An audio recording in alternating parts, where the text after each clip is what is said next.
Your clients rely on you for all that? Yes, we ensure clients receive unparalleled service at every step of the relationship. Okay, but you still sell commission-based products, right? No, because we believe that's a conflict of interest. We prioritize service over sales goals.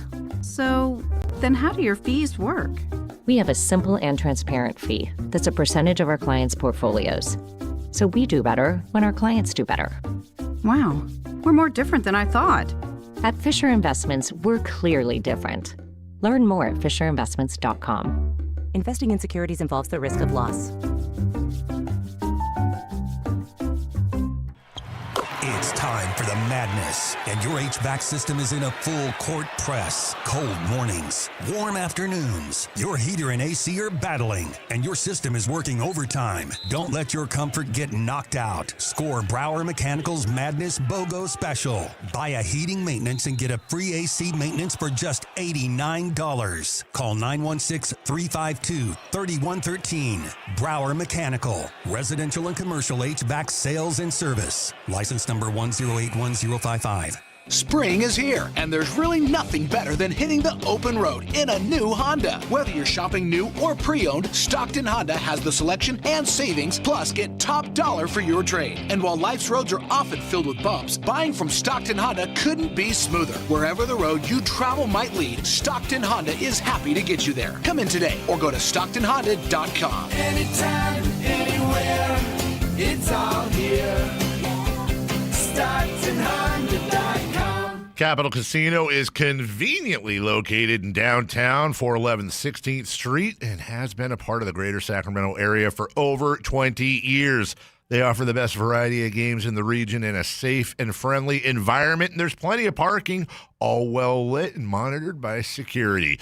Come have a great meal at the cafe and restaurant inside. Capital Casino has the best food, the best service, and the best action. But please always remember to gamble responsibly. 1-800-GAMBLER. Guys, did you know your testosterone level impacts your energy, libido, sleep, weight, hair loss, mood, and even ED? And right now, Revive Men's Health Sacramento will check your testosterone for free. They've helped thousands of men since 2011 feel and perform better. They're so confident they can help you, they even guarantee it. Schedule your free testosterone test, exam, and consultation today. Call 916-277-8599. That's 916-277-8599. Or visit ReviveMen'sHealth.com. KHD1 Sacramento, KYMX HD3 Sacramento. From the Power Business Technology Toshiba Studios. Sactown Sports 1140. This is the Drive, baby! The Drive Guys, Kevin Gleason and Alan Stiles. It's drive time with the Drive Guys. Yeah, one of the high holy holidays for basketball fans. Right now, there's 37.7 seconds left. Duke leading Siena 67-63. You think you're in on this one, Alan? I know it's been kind of a rough day here and there for your bracket. If I'm not in on this one, I'm done. I'm done. You know what, though, Whitey?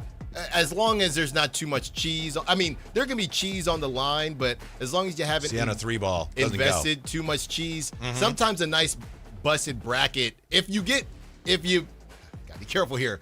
If it's over for you early, sometimes there's just a sigh of relief, right? I think it was last year or maybe 2 years ago, I was really close to, being in the top 3 or whatever. And then I think it was last year, actually, because I was in Vegas with my pops, and I really needed whoever it was. I think it was Auburn, Florida, whoever Florida beat. We were in Vegas. There were a bunch of Florida fans, of course, and I didn't even get to enjoy that game because I was so close to, being in it when one of the brackets I was in. So if you're gonna bust the bracket, just do it now. Yeah. Don't take me all the way. That's a reason why I'm with your buddy Dieter Kurtenbach, and I don't do one, and I'm like you were saying earlier on the crosstalk. Siena, I'm rooting for Siena, and I don't have to worry about my bracket. I don't have one. Yeah. Just enjoy the games, enjoy the basketball. That's what right. a novel concept. That's right, and that's how it should be. And there's other basketball being played tonight. Yes. I know on the morning show they mentioned, later in March Madness, should you give a pause to NBA games and things like that? Everybody's just trying to cut NBA games any way they can. Yeah. Just any way they can. Well, I've mentioned to you, I'm having a bit of an identity crisis this year, basketball-wise, because this is the first time in my life where I've started to enjoy the college game nearly as much, maybe in some cases even more, than the NBA. I've never felt that way in my life. But today, watching the beginning of this game, and looks like Duke's going to prevail. It's not over yet. Watch the game. There was a play, I think Boozer was called for it was a charge or block. Anyway, there was contact, and I was just thinking, it is nice to watch a game where they're enforcing the rules. Yeah. I know that is not the most original take, but Alan, why in the world does the NBA not enforce rules? You have people colliding, play on. They don't call certain violations. How is that better? Well, how does that improve their product? I don't get it. Well, it's a consistency thing. That's the problem. I mean, sometimes it gets called, sometimes it doesn't. It's like a strike zone. And now even baseball has said, well, we got to get ABS because it looks bad at times. The traveling thing, which is really the elephant in the room on this one, the traveling and the flopping. Those are the two kind of elephants in the room. I would say I would add a third to those, which is just a lot of times you see some hellacious collisions and it's just to play on. It's got to be a foul on somebody. Huh. But I don't know how many people will get bugged by that, though. As far as if you were to ask people, hey, when there are, I guess, montages of look how bad basketball is, it's always the travels and the flopping. But yeah, I agree with that. I hear what you're saying. We can throw that one in too. I struggle with the traveling one because what the age-old argument always has been, hey, if LeBron is on a fast break and maybe there's a gather to an extra step. And they literally did change the rule for that reason. Yes, and it's a crazy windmill dunk. Nobody wants to see that called back. I get that, but some of these moves that are being done, gather, no gather, it just is, it's ridiculous. And you can't even use it. If you got kids playing basketball, you can't even use it. You should be able to use the highest league, right? The highest level league to help your kids train, right? Hey, this is what you watch to learn the game of basketball. But you can't do that because CYO, they're calling half of those gathers as travels. Yeah, they should be the greatest players in the world should be better at all those technical things. To the argument that, well, nobody wants to see a call travel on LeBron going to the basket.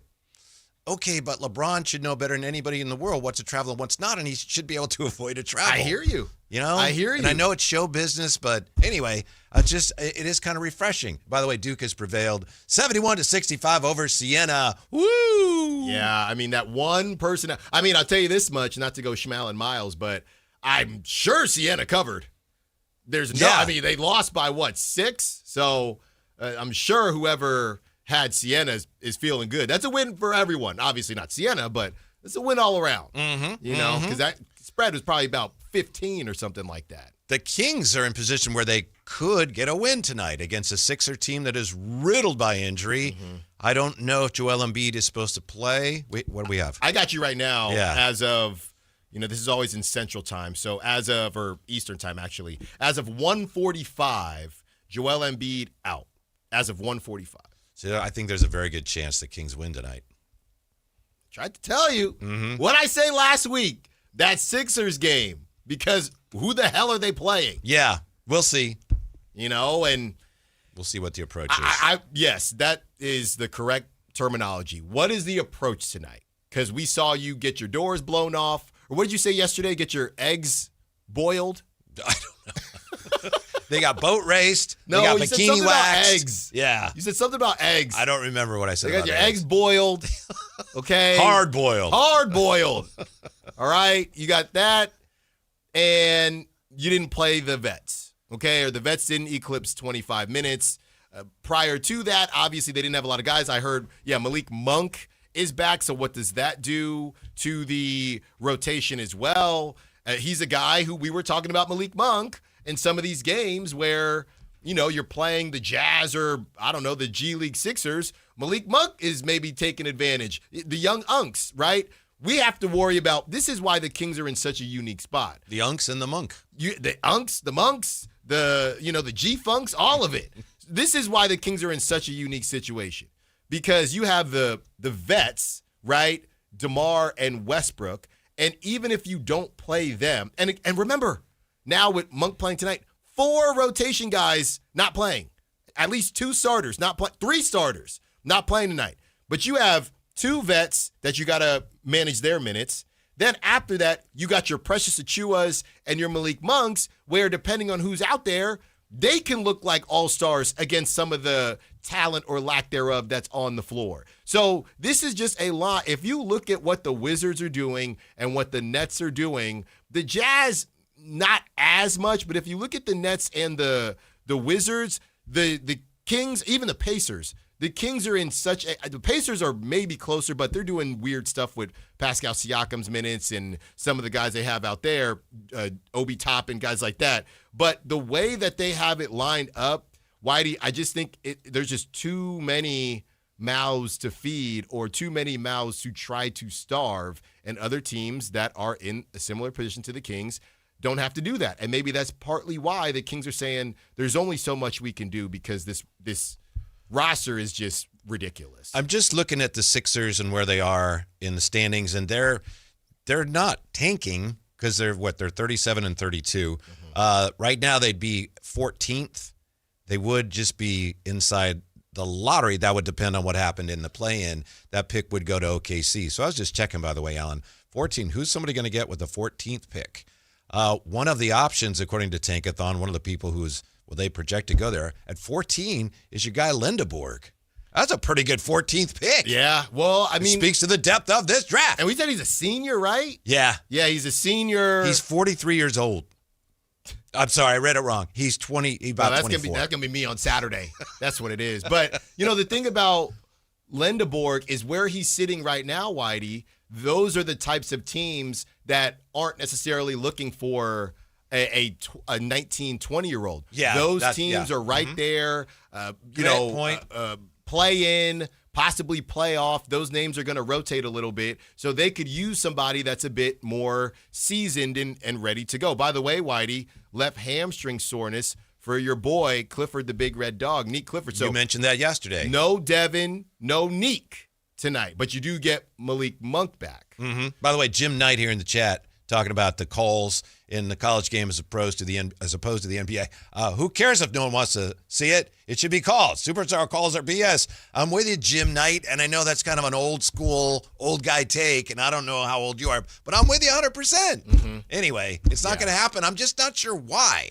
I don't know why the NBA decides we don't need to enforce the game that way. What's the upside? Seeing guys, pick up the dribble and then take a step back for a jump shot? How is that a better product? I don't know. Well, it's and the Harden kind of double step back where it's, you can do that? Well, no, but it's not getting called.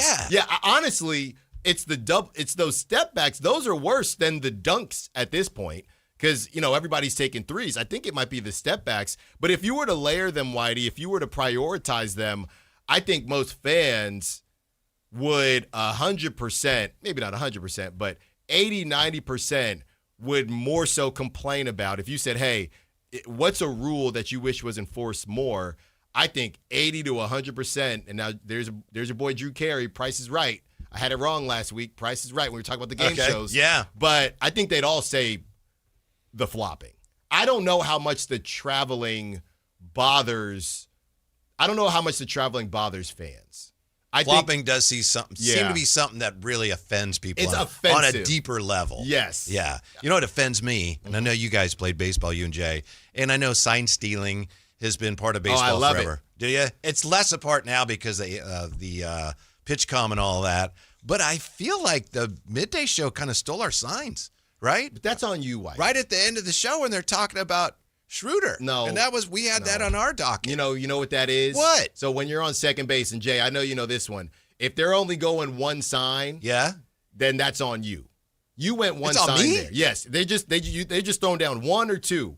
Right? Okay, well, I'm shuffling my feet or I'm crossing my feet if it's fastball or off speed. I see them put down a one. I like to do this, Alan, when I'm on second base. That's too obvious. Maybe that's too what obvious. happened. Yeah. And that's what happened today. You expect me not to tell my buddy that a fastball's coming if you're throwing down one sign? They didn't steal signs. You gave them the signs. I did. Did you say to Kyle Ledbetter, hey, they might want this? Or did you just No, say I it? asked him. I think I asked him and you. I asked both. When I know you saw it, 'cause Yes. we talked about it. Hey, did you see what Schroeder said? Yeah. And then So next thing you I didn't knew, say, hey, Kyle, they next should thing I do knew, this. no, I didn't. I don't think I said that. Okay, well, that's what I'll give you a little bit of grace. Because I thought you said, hey, Kyle, they might want this. Yeah. You know, here is a gift. Alan, I felt like I was doing a better job producing the show than he was. Man. You know? At one Hey, point. man. You know? Look, I mean, between you and me, I wouldn't say that on the radio. Look, man, I'm not getting into any show drama. But if I were to get into some show drama, I would say you gave him a little wisdom there. Hey, Yeah. there you go. Yeah. Here's a little knowledge. A little for nugget you. that needed to be said. I wanted to get Matt's views on it too. But what That's do you right. think of the story? For those who haven't heard it, Dennis Schroeder was on a podcast.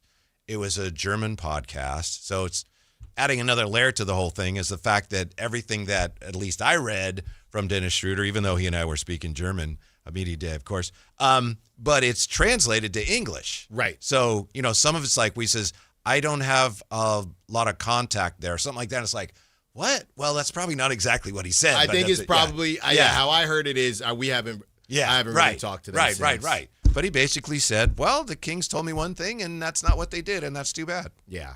I mean, you can be the most competitive person in the world, but there's one thing to be the most competitive person in the world, and it's another thing when something just doesn't make a ton of sense to you. And there was just no world.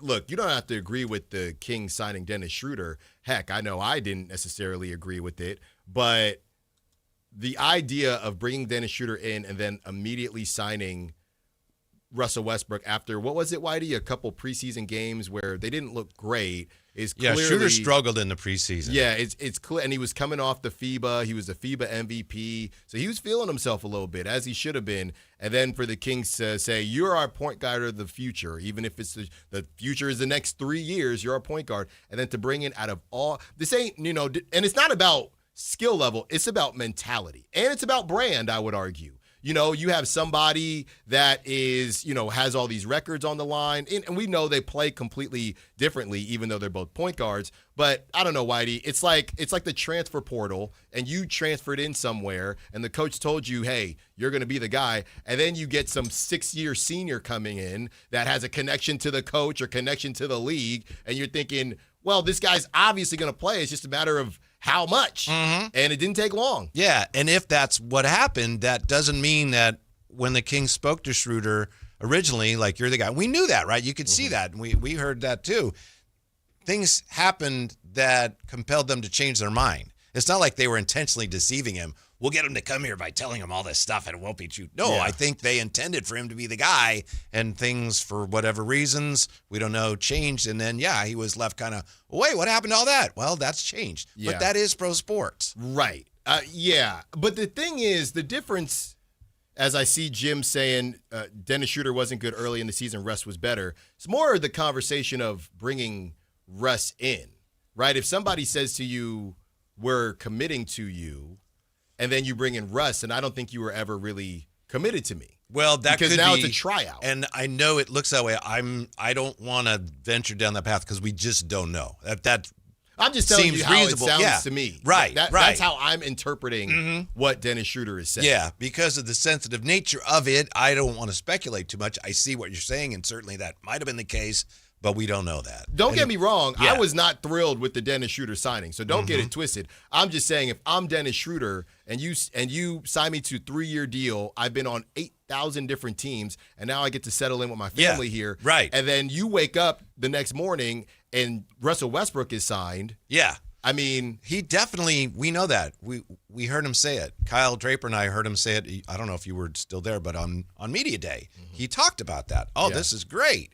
He does say in this podcast, I think after the season, maybe we can sit down and talk about what bothered me, or rather what the situation was, why it is kind of the way it is now. But right now, he's like, they paid me a lot of money. I'm grateful for that. He doesn't want to go too deep into it now, but he does say, yeah, well, they told me one thing, and that's not the way it worked out. Yeah, and I do wonder, too, how everybody views the Russ situation, because, Russ was better, but how much does that matter?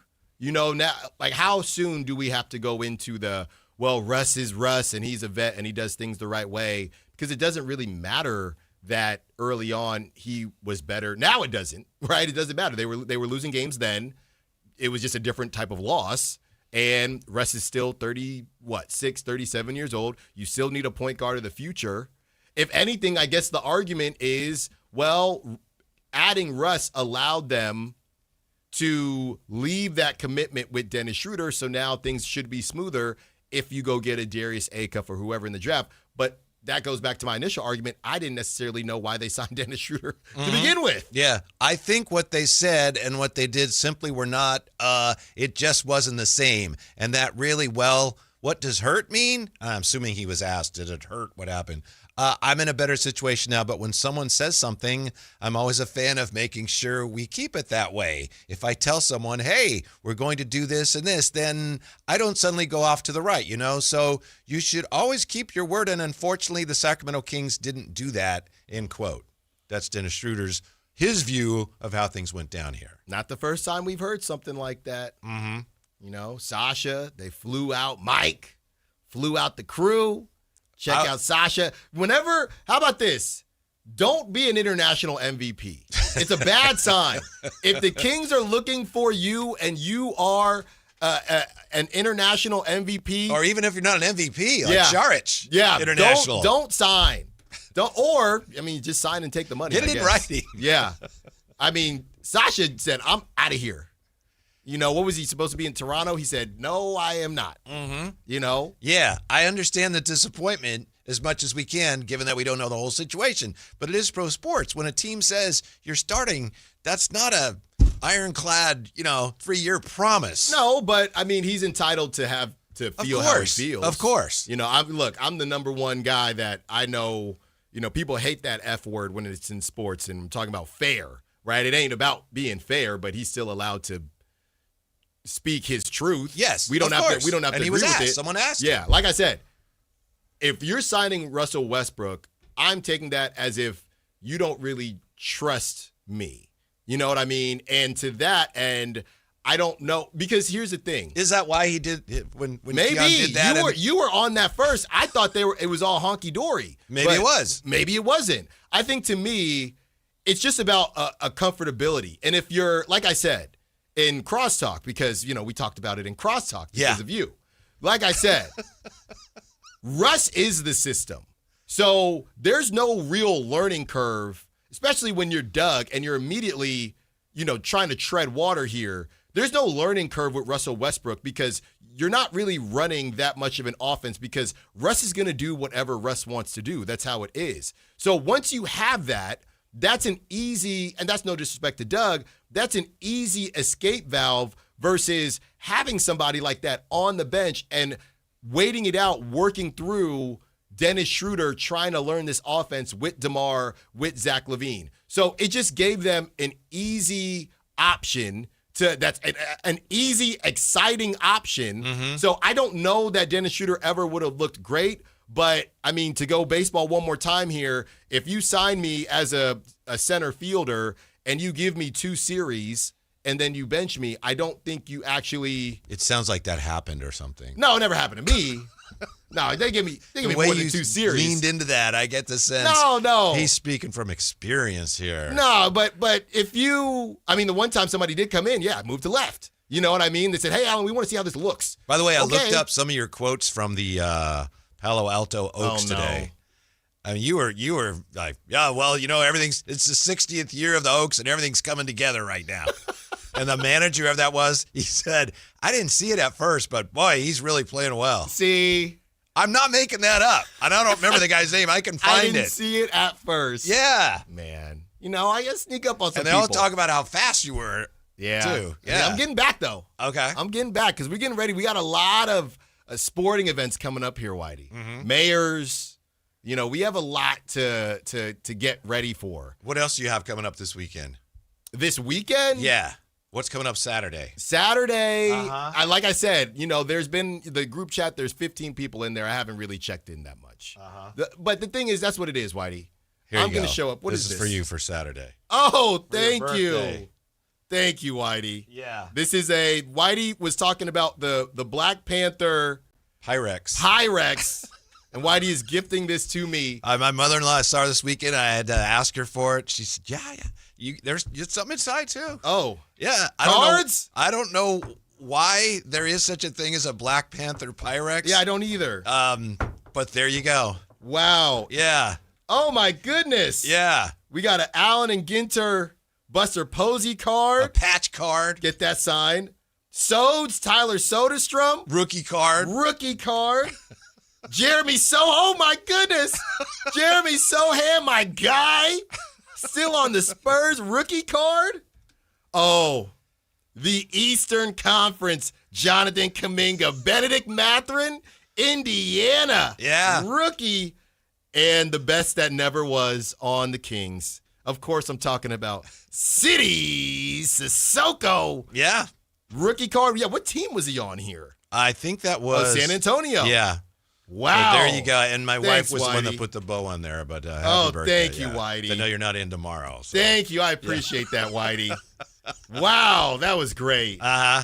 That was great. So, yeah, we got a couple things going on.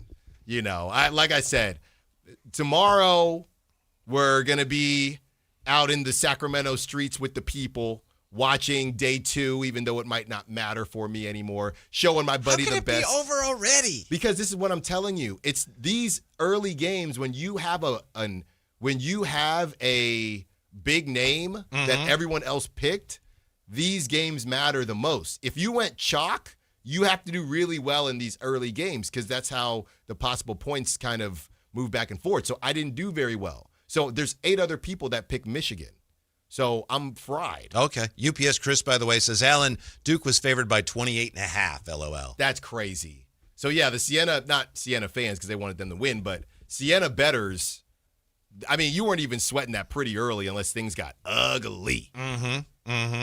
Zahara says, things change, but it shows the Kings are quick to change direction. What happened to Shooter could happen to Keegan. It's Keegan's team till it's not.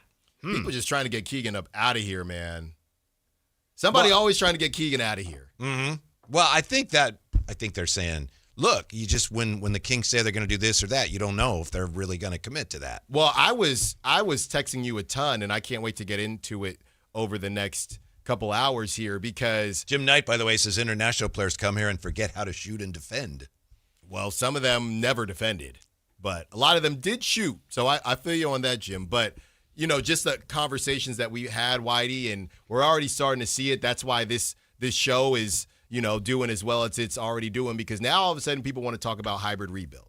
Now all of a sudden people want to talk about, well, maybe they should keep Sabonis. We were talking about this 2 months ago. And the reality is, when you look at this roster, it's fascinating because there's so many directions. There's so many contracts that they have. And the directions that they could go, they still have DeMar on contract. They obviously have Sabonis. I don't necessarily see a world where they're straight up tanking next season. I don't think so. If you, Alan, were stranded on a desert island, but you still have to do a podcast, but you could every day, but you could only talk about one thing: hybrid rebuild or Kuminga. Which one are you picking? That's all you can ever talk about. But you see, the Hawks are interested. Jake Fisher. Giving him that extension. You earned it. You earned it, my guy. Don't listen to the haters. It would have to be the hybrid rebuild. Okay. Because that's mine. That is mine. No one else is taking that from me. Everybody else in Sacramento, tank to the tank, tank, tank, tank. One person said this hybrid rebuild is happening. And that's me. More on that when we come back. Also, there are some surprises at the top of the Ringer's new draft guide. Some real surprises. We've got them next. Sactown Sports. You never know what you might hear when listening to a Sacramento Kings game. Out of Keegan, going for another triple. Man, is he feeling it. Keegan, can he do it? Yes, there's number 11, Keegan Murray. Keegan steps back. He just knocked down his 12th three-pointer, a Kings franchise record. He's got 45 points. Never miss a moment of Sacramento Kings basketball with Sactown Sports and the Sactown Sports app. If you're not looking for a brand new car, at Elk Grove Honda, we've acquired some of the best pre-owned cars we can find. We've kept only the best of our trades, and our buyer has found some of the finest pre-owned Hondas available in Northern California. You can see for yourself at elkgrovehonda.com. Whether you purchase a brand new Honda or a like-new pre-owned Honda, your car buying experience will be the same. We have the right Honda at the right price. You'll find us in the Elk Grove Auto Mall, Highway 99 and Elk Grove Boulevard. I gotta get an Elk Grove Honda. Saturday, March 21st, history hits the gas. The 77th season opener at Stockton 99 Speedway. Tribute to Norman David. Gates open at 5 p.m. Get your tickets now at Stockton99.com. Sacramento! Now you got a place for all things dance. The all-new Energy 100.5 HD2. Where dance music lives. Dance vibes anytime and any place when you get the free Now 100.5 app. Or listen at 100.5 HD2. I need a little range, step to the range, come on, meet me at the Introducing the new Chick-fil-A Jalapeno Ranch Club Sandwich. With that juicy Chick-fil-A chicken on a buttermilk ranch bun, jalapeno ranch sauce, and pickled jalapenos, it's a little ranch with a lot of kick. The new Chick-fil-A Jalapeno Ranch Club with original spicy or grilled filet. Available for a limited time only. Order ahead on the Chick-fil-A app. Get in the zone, AutoZone. John always listens to his truck. So when his brakes start talking, he goes to AutoZone, where a helpful AutoZoner gets him the right parts.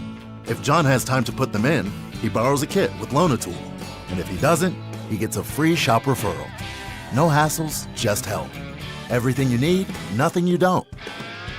Get in the zone, AutoZone.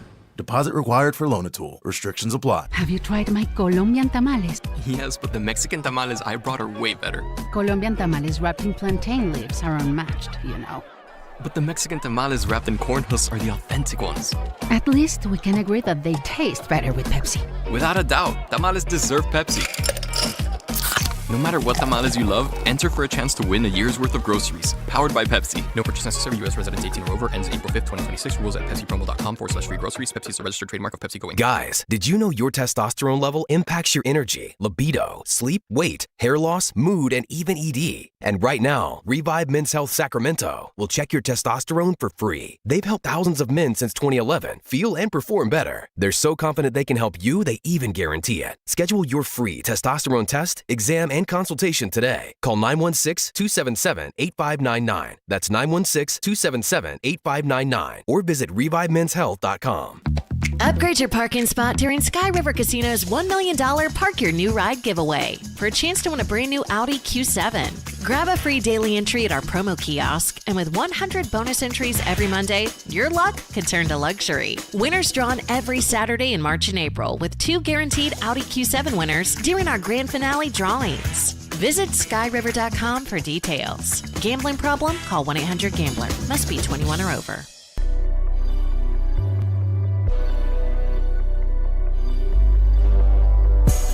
Your afternoon home for Kings talk and so much more.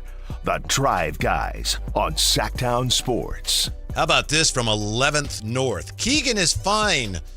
It's funny how we talking about Keegan. Keegan is fine, just except he is an Otto Porter Jr. type player, which is important to have. I've never heard that comp before. Otto Porter Jr., by the way, was pick number 3. He was a good player. He was.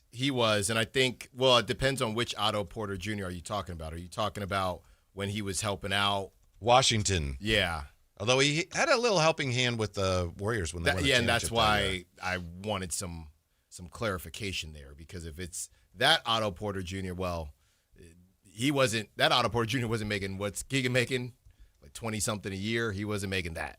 So it's maybe a little bit different there, but I understand the comparison. And I mean, that's the thing though. We were both watching that Lakers-Rockets game last night. And the reason everybody is going cuckoo for Cocoa Puffs over this draft this year is because most drafts, they're going to be misses, and they're going to be guys that are just guys. Like, we're all sitting here talking about Keegan Murray somehow, some way, because I do think he's a pretty polarizing player, and he's, one of the highest draft picks left on the Kings that they didn't trade away. But he's making more money than the other guy that I hit you up about yesterday. But I don't know. I look at Jabari Smith Jr., and I wonder what the Rockets' plan is with him. Because the Rockets, and I know Keegan's making more money than him, but different situations. They have Kevin Durant. I don't think anybody is saying it's Jabari Smith Jr.'s team No. the way DeMar DeRozan said it's Keegan Murray's team. But I'm still going to compare them because I'm watching Jabari Smith Jr. last night, and this Rockets team that somehow was a 2 seed last season, and I'm thinking, I don't know if it's because of Kevin Durant, but Jabari Smith Jr. has hit a wall. And I'm sure there are a lot of Rockets fans thinking, what is this guy going to be? The same way there are a lot of Kings fans thinking, what is this guy going to be? So that's why I joke so much about the hybrid rebuild, because all these draft picks, it's really hard. We're looking at, let's do the Nuggets model. You mean the team that drafted Jokic during a Taco Bell commercial? This whole model conversation. And now, Whitey, you can do everything right. Sometimes bad luck just hits. Maybe this season was the Pistons season. Now Cade Cunningham has a collapsed lung. So the reason I look at the hybrid rebuild is because everybody has to be very honest about their goals and their situation. And as we get into the expansion of these couple teams, as you add Vegas and you add Seattle, I think the reality is this, and they'll never say it, like that owner said in the summer for the Brewers, we just want an entertaining product. There are probably a lot of teams in the NBA that want to be the Grizzlies, right? They want to be the Grindhouse Grizzlies. Whitey, I was in the depths last night. I was texting you a ton. The Grizzlies went to the playoffs 7 years straight. The best they did, one season, they went to the conference finals.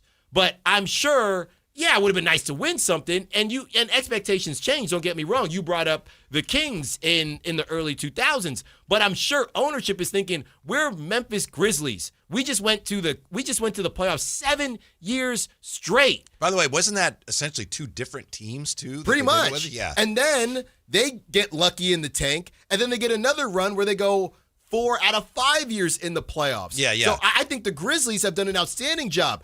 Haven't sniffed the ring, but that's why these small market teams, and T-Mac was talking about it, we're going to get into it, but T-Mac was mentioning, I don't think there's enough talent to add 2 teams. And everyone's saying, I heard Shams today, well, look at guys like Colin Gillespie. Brother, nobody's talking about Colin. There's enough role players to go around, but you're not actually going to compete unless you have one of those guys. And we're going to find out in this draft and in the drafts moving forward how many, because 2 of those guys are, 3 of those guys are 38, 39, 40 years old. So you're about to lose 3 of those guys. Russ was one of those guys, I'd say. So there's just not a lot of those guys running around. So the reason I'm always on this hybrid rebuild thing is if you have Sabonis and you're going to get bad value for him, you might as well try to Frankenstein whatever you can and see what you can do. By the way, and I said the Grizzlies had 2 different teams. You were actually talking about 2 different teams. But you know what? That second iteration of the Grizzlies and the Rockets, 2 teams you were just talking about, you know what they had in common?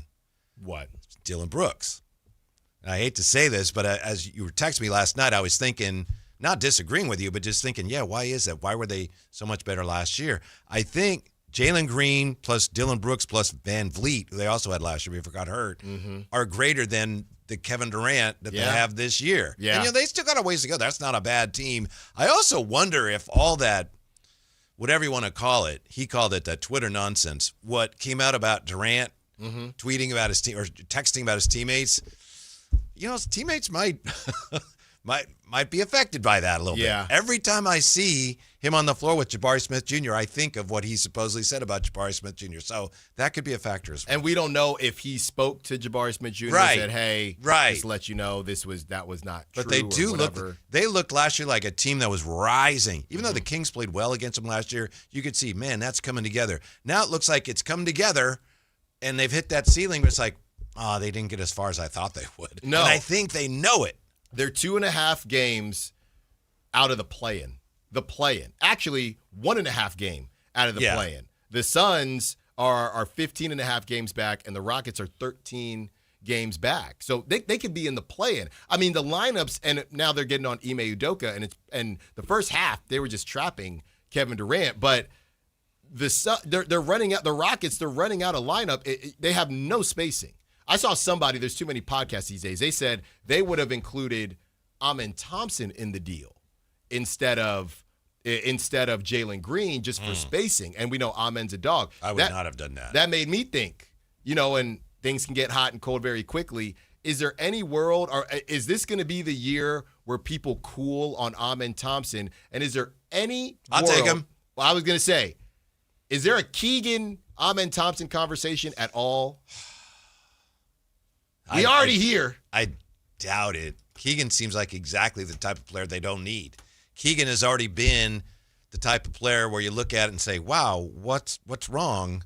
And I think Houston's the same way as a team. Mm-hmm. So I just think unless they feel like they know that we bring him in and we can fix him, get him back on track. And again, Keegan's not a bad player. Yeah. But it's just, right, when we talk about him a lot of times, it's because we feel like, he's never been as good as the Kings hoped he would be. And that's the same as the Rockets. So why would they want to sign up for that? Because it's a different role. Mm-hmm. And they're going to have to pay Amen Thompson more than the way people normally have talked about him prior to this season. This season, the first season, I've heard people say, oh, maybe he has to get better shooting the basketball, and he's just kind of the Swiss Army knife thing. Who is he? I mean, we all like comparisons. Who the heck is he?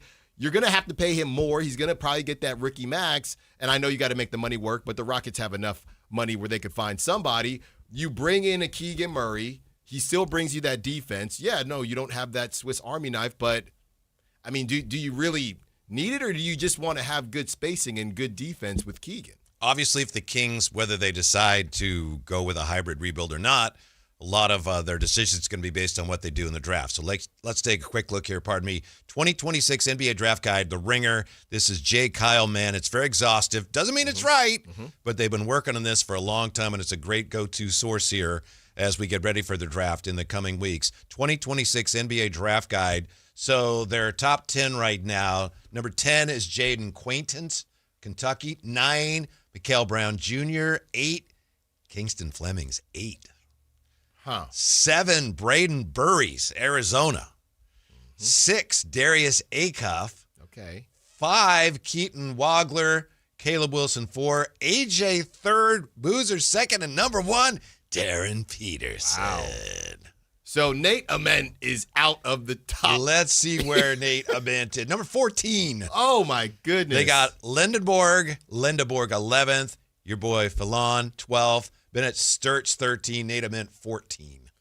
Well, the whole thing when we were trying to guess the fast risers and I know March Madness is just getting started, you always got to look at the good teams, and that's why I felt like Braden Burries is going to be that guy because Arizona's going to be around for a while, we assume. So that's a guy I think everyone's going to say, whoa, we haven't been talking about this guy the same way. And you know what, Whitey?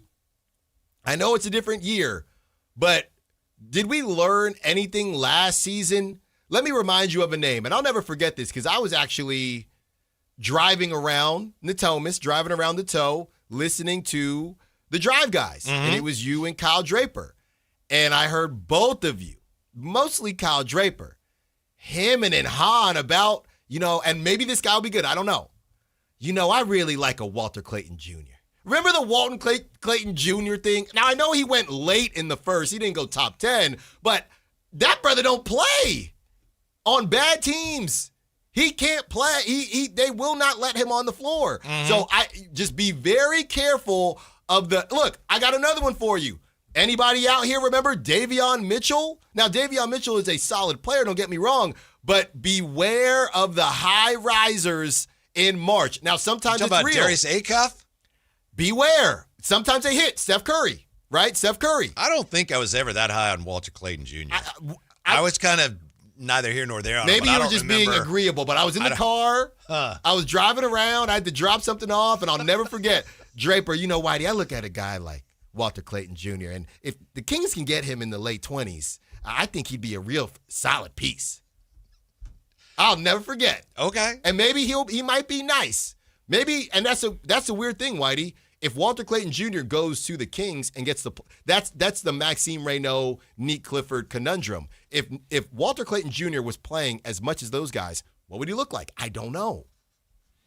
It might just be more obvious that he's not as good as some people thought. Somebody brought up we've got an Shabazz. unfortunate incident Alan just mentioned it. It's shining a bright light on one of the NBA's stupidest rules. And we'll look at that when we come back. Sactown Sports. On the move? Got somewhere to be? Take Sacramento Kings basketball with you. The Sactown Sports app will let you stay connected to your passion. Never miss a moment of Sacramento Kings basketball with the Sactown Sports app. Think about this. In 2006, $20,000 equaled roughly 33 ounces of gold at the spot price. At today's prices, those 33 ounces would be worth over $150,000. Smart Americans diversify a portion of their savings into precious metals. That's why I buy gold from Birch Gold Group. It's a crucial part of my balanced strategy. Gives me peace of mind given all the events that could impact the U.S. economy. See if holding gold in a tax-sheltered retirement account is right for you too. Birch Gold can help you convert an existing IRA or 401k into an IRA in gold. Just text my name, Dan, to the number 989898 to receive your free info kit on gold. There's no obligation, just useful information. With an A-plus rating with the Better Business Bureau and tens of thousands of happy customers, let Birch Gold help you diversify with gold. Now that's peace of mind. Text Dan to 989898. Again, text my name, Dan, to the number 989898 today. Message and data rates apply. LifeLock, how can I help? The IRS said I filed my return, but I haven't. 1 in 4 tax-paying Americans has paid the price of identity fraud. What do I do? My refund, though. I'm freaking out. Don't worry, I can fix this. LifeLock fixes identity theft guaranteed and gets your money back with up to $3 million in coverage. I'm so relieved. No problem. I'll be with you every step of the way. 1 in 4 was a fraud-paying American. Not anymore. Save up to 40% your first year with promo code NEWS at LifeLock.com. Terms apply. LinkedIn is pretty amazing at helping you grow your small business. We cannot stop your new clients from emailing you at 3 a.m. We can help you sell, market, and hire in one place. We cannot help you be in 3 places at once. And while we can't help you organize your calendar, LinkedIn can help you land more clients so you have a calendar to organize.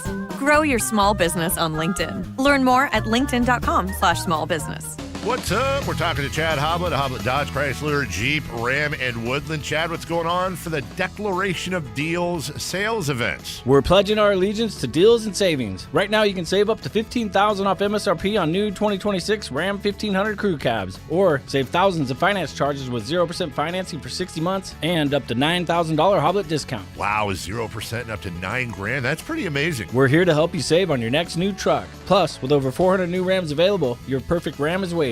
And if you didn't hear, the iconic 5.7-liter Hemi is back. We have over 60 available with 40 in stock. Search, select, and save through their whole inventory at HobletDodge.com. Nobody beats Hoblet, period. 15,000 total net savings on select new 2026 Ram 1500 Laramie after $57.94 factory rebates, $82.06 Hoblet discount, and $1,000 Hoblet business owner bonus with proof of business ownership. Rebates include $500 military or first responder bonus cash for eligible members. 5 at this net savings, 0% for 60 months, must finance through SFS for well-qualified buyers in lieu of all rebates. $16.67 per thousand borrowed. See dealer for details. When life calls for a little extra, a kitchen upgrade, paying off debt, or that dream vacation, Valley Strong Credit Union is here to help. With a Valley Strong home equity loan, you can tap into your home's value with competitive rates, flexible terms, and local guidance you can trust. Get approved in as little as 5 minutes, with funding in as few as 5 days. Your goals are within reach. Visit valleystrong.com to get your offer today. Valley Strong Credit Union. Grow your possibilities. Equal housing lender, NMLS number 456506. The Travel Guys, new on KHTK 1140 every Saturday at 11 a.m. We'll make you a smarter traveler. Tips you can use on the road and at the airport, plus reports from top consumer advocates. The Travel Guys, 11 a.m. on Sactown Sports 1140. Russell Peters, Relax World Tour. I go, my parents are from India. She goes, oh, India. See, I knew India. Indian people, you have a big eyes and long eyelash like a cow. Wow, wow, wow, wow. Saturday, April 18th, 8 p.m., the venue at Thunder Valley. Wow, wow, wow, wow. I didn't know what to do. I just tipped her and thank you, bye-bye, and I left. For tickets, visit ThunderValleyResort.com. Russell Peters, Relax World Tour.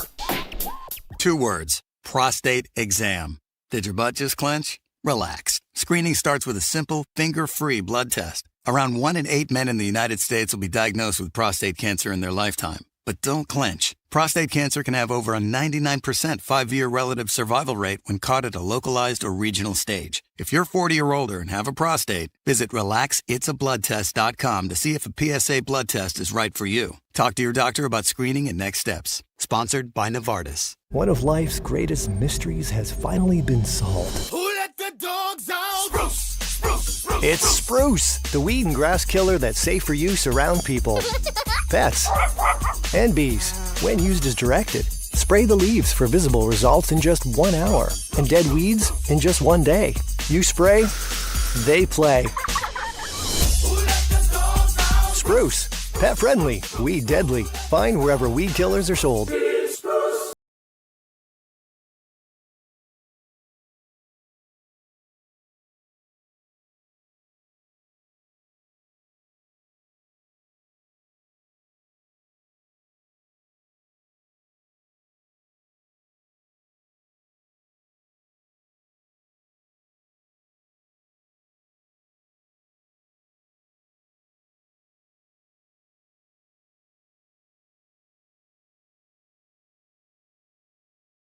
One, I missed my target by a mile way inside. He still turned on it. Oh, yeah. Very impressive.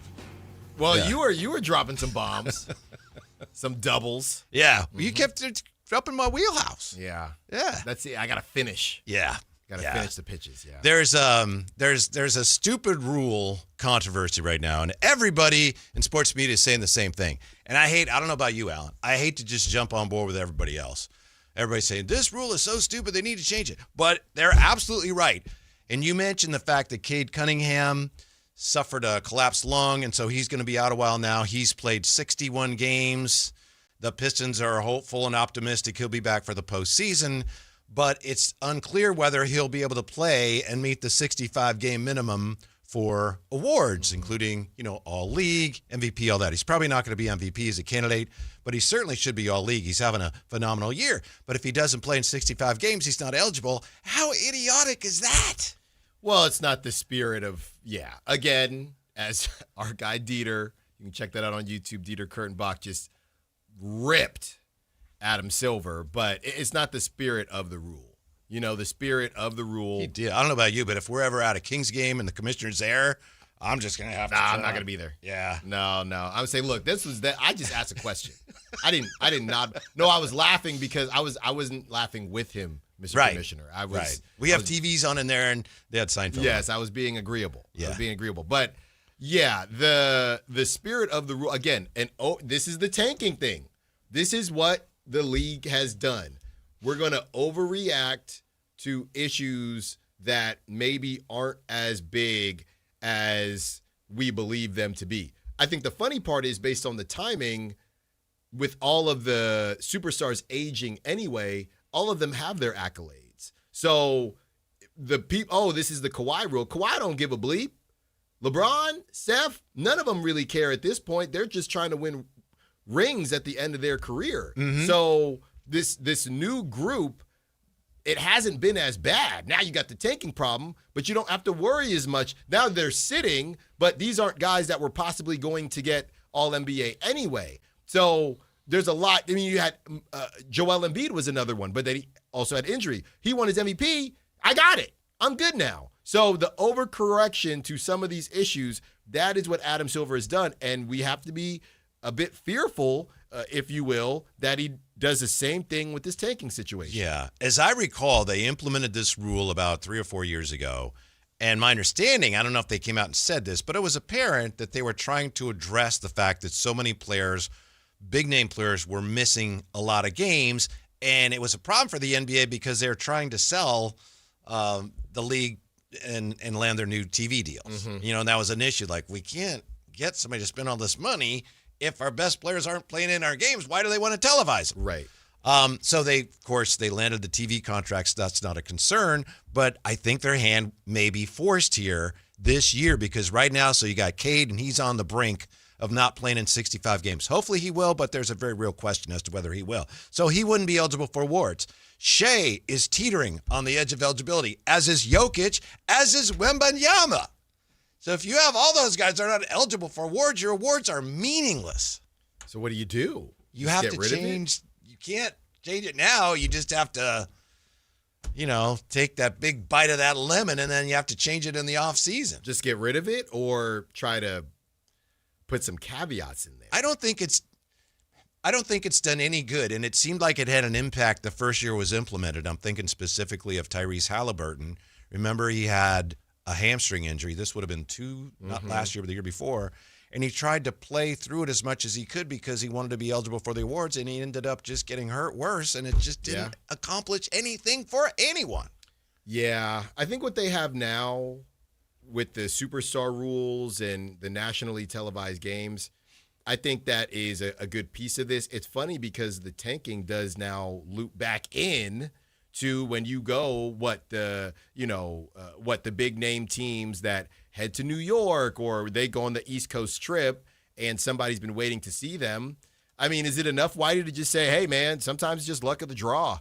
These kids need to learn early. Sometimes life ain't fair. I mean, it would be nice, and I know there's a lot of planning that goes into it, but you're assuming that these guys aren't playing when they can. And outside of Kawhi, and I'm not saying Kawhi did this, but this was a big part of it. When you look at LeBron and you look at Steph Curry and you look at Kevin Durant, none of those three guys throughout their tenure were ever really accused of that. So those are your three biggest stars. So what are we talking about, right? And I know, right now Steph's been injured and KD had the Achilles and LeBron is, half man, half amazing. That's Vince Carter. LeBron is just a cyborg, but LeBron is playing really well right now, and I don't care for it. He and the Lakers. Why, you just don't want to see him win? No, but they're playing really well. Well, I mean, they got it. They got LeBron and Luka. I know, but LeBron has had to take not the back seat. He's like the third seat. Good. And it's working, and he's hyper efficient, and they're winning. Yeah. He's 41. This is what he's supposed to do. So he was 13 for 14 last night. Yeah.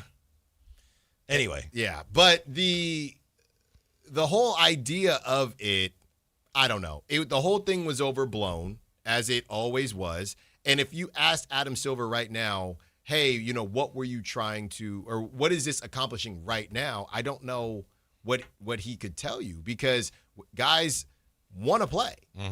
Guys want to play. The tanking conversation where it's coaches saying you're not playing tonight, that's different than, Shea, as much as he's not, maybe my cup of tea as a future star, Shea plays when he has to play.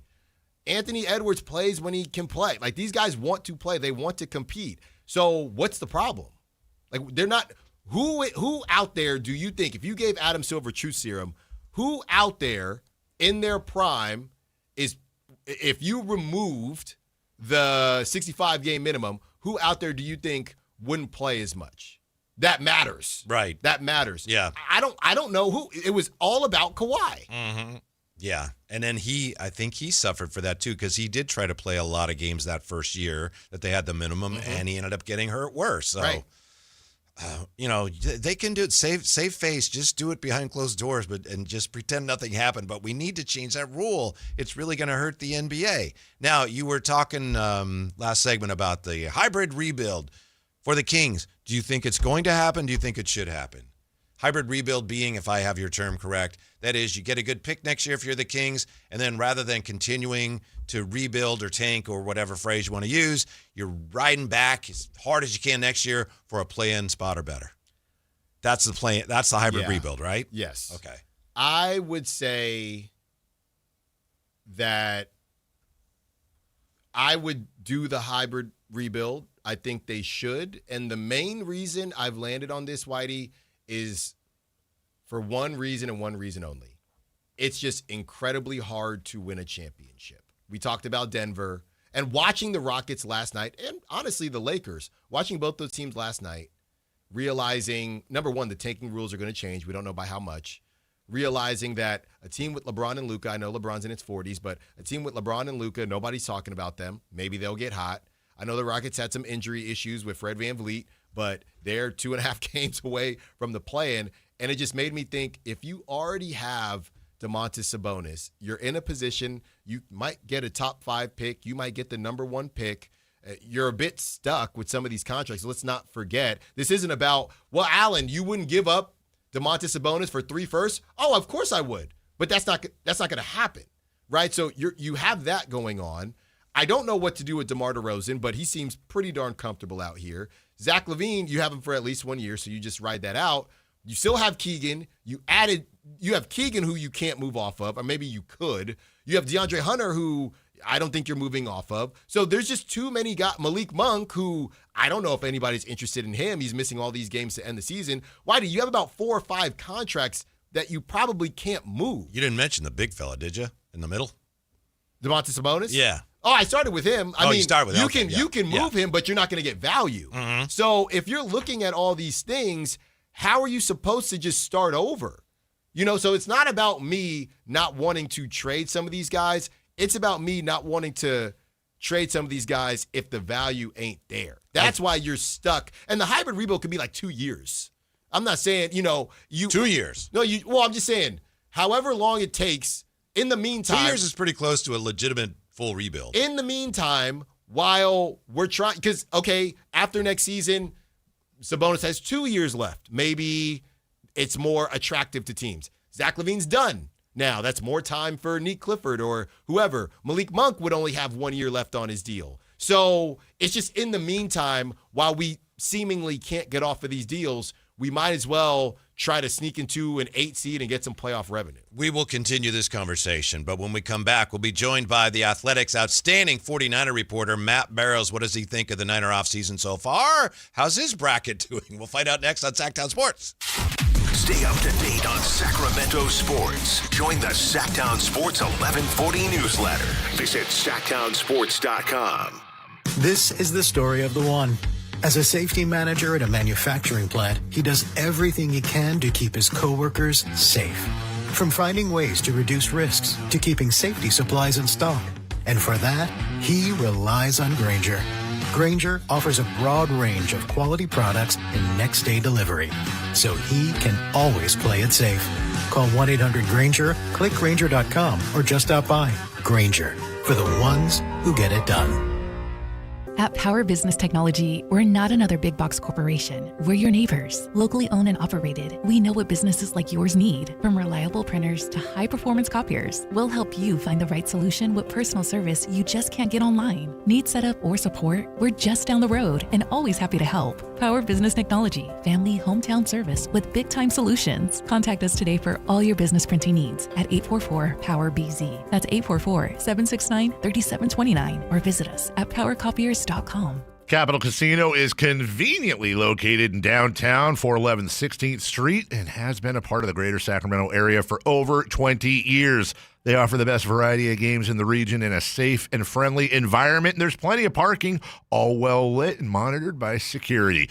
Come have a great meal at the cafe and restaurant inside. Capital Casino has the best food, the best service, and the best action. But please always remember to gamble responsibly. 1-800-GAMBLER. Jackson Hewitt will do your taxes for $149 or less, no matter how complicated. So if you're a delivery driver, /handyman, /wedding DJ, you pay only $149 or less. We're talking to you, waitress. Check, please. /pet sitter, /influencer. Just $149 or less. Want your refund to work as hard as you? Hurry. Don't wait. File with Jackson Hewitt today. Limited time offer for new clients on federal returns. Participating locations only. Terms at jacksonhewitt.com/149. On top of home and auto, Progressive protects your boat, RV, and motorcycle so you can explore the unknown. Actually, we just take the RV to the same campground every year. Well, maybe you can catch your own dinner on your boat. Oh, we can actually get pizza delivered there from this brick oven place we love. Will you at least try a new topping? Honestly, probably not. We kind of have a go-to order. Fine. Just bundle home or auto insurance with your outdoor vehicles with Progressive and stay protected when you go, I guess, where you've gone before. Progressive Casualty Insurance Company and affiliates. Not available in all states or situations. KHTK HD1 Sacramento, KYMX HD3 Sacramento. From the Power Business Technology Toshiba Studios. This is Sactown Sports 1140.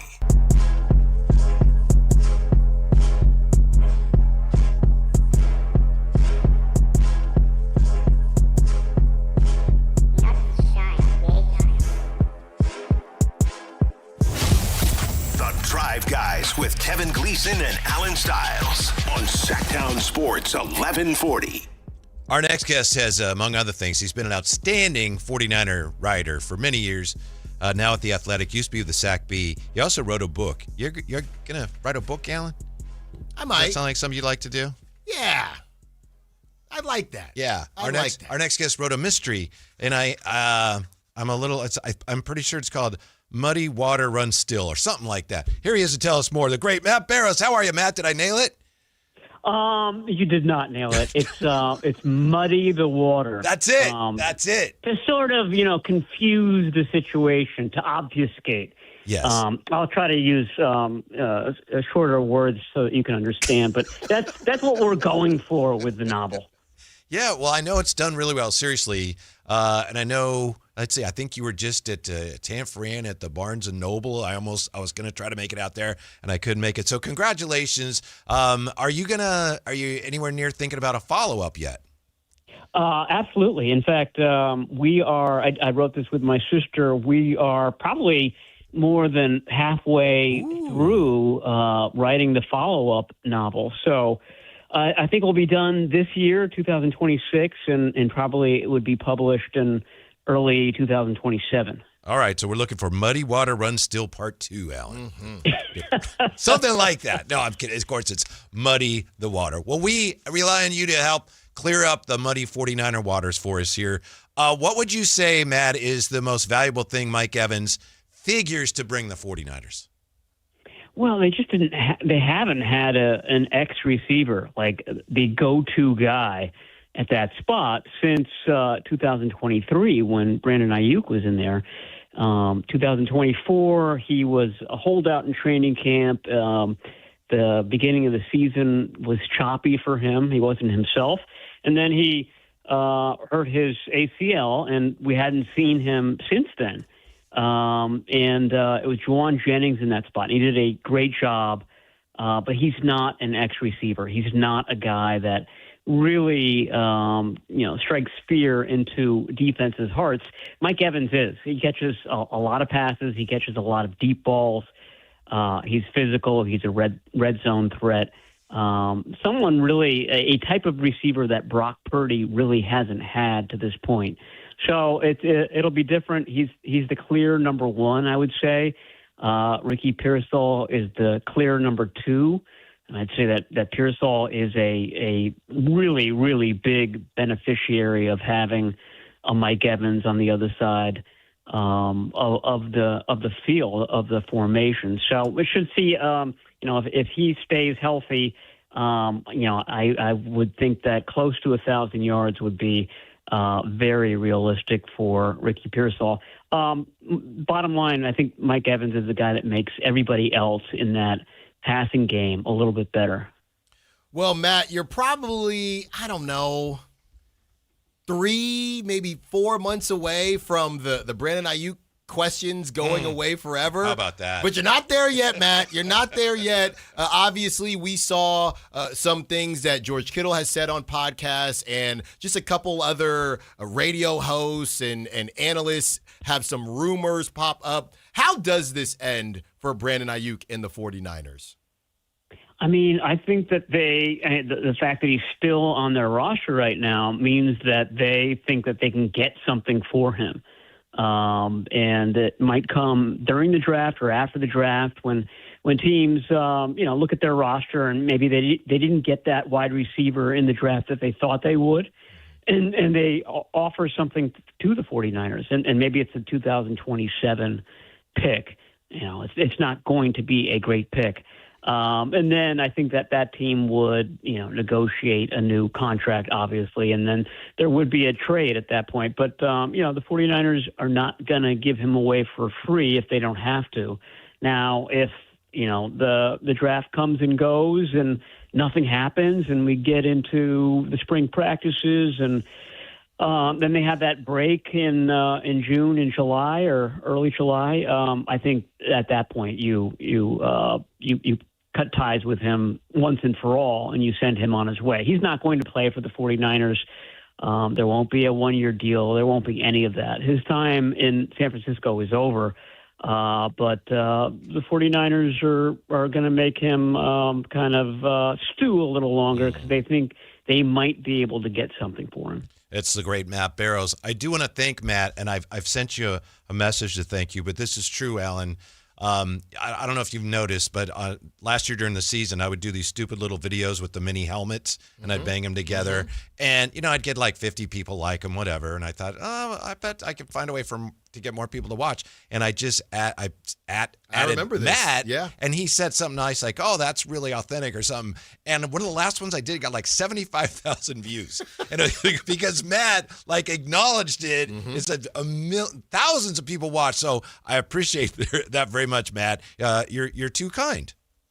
Well, I am a kingmaker. I mean, if you want to, get to the next level, I could help you achieve that. I mean, I remember distinctly. This was my my youth, my NFL fandom, just bugging my mother.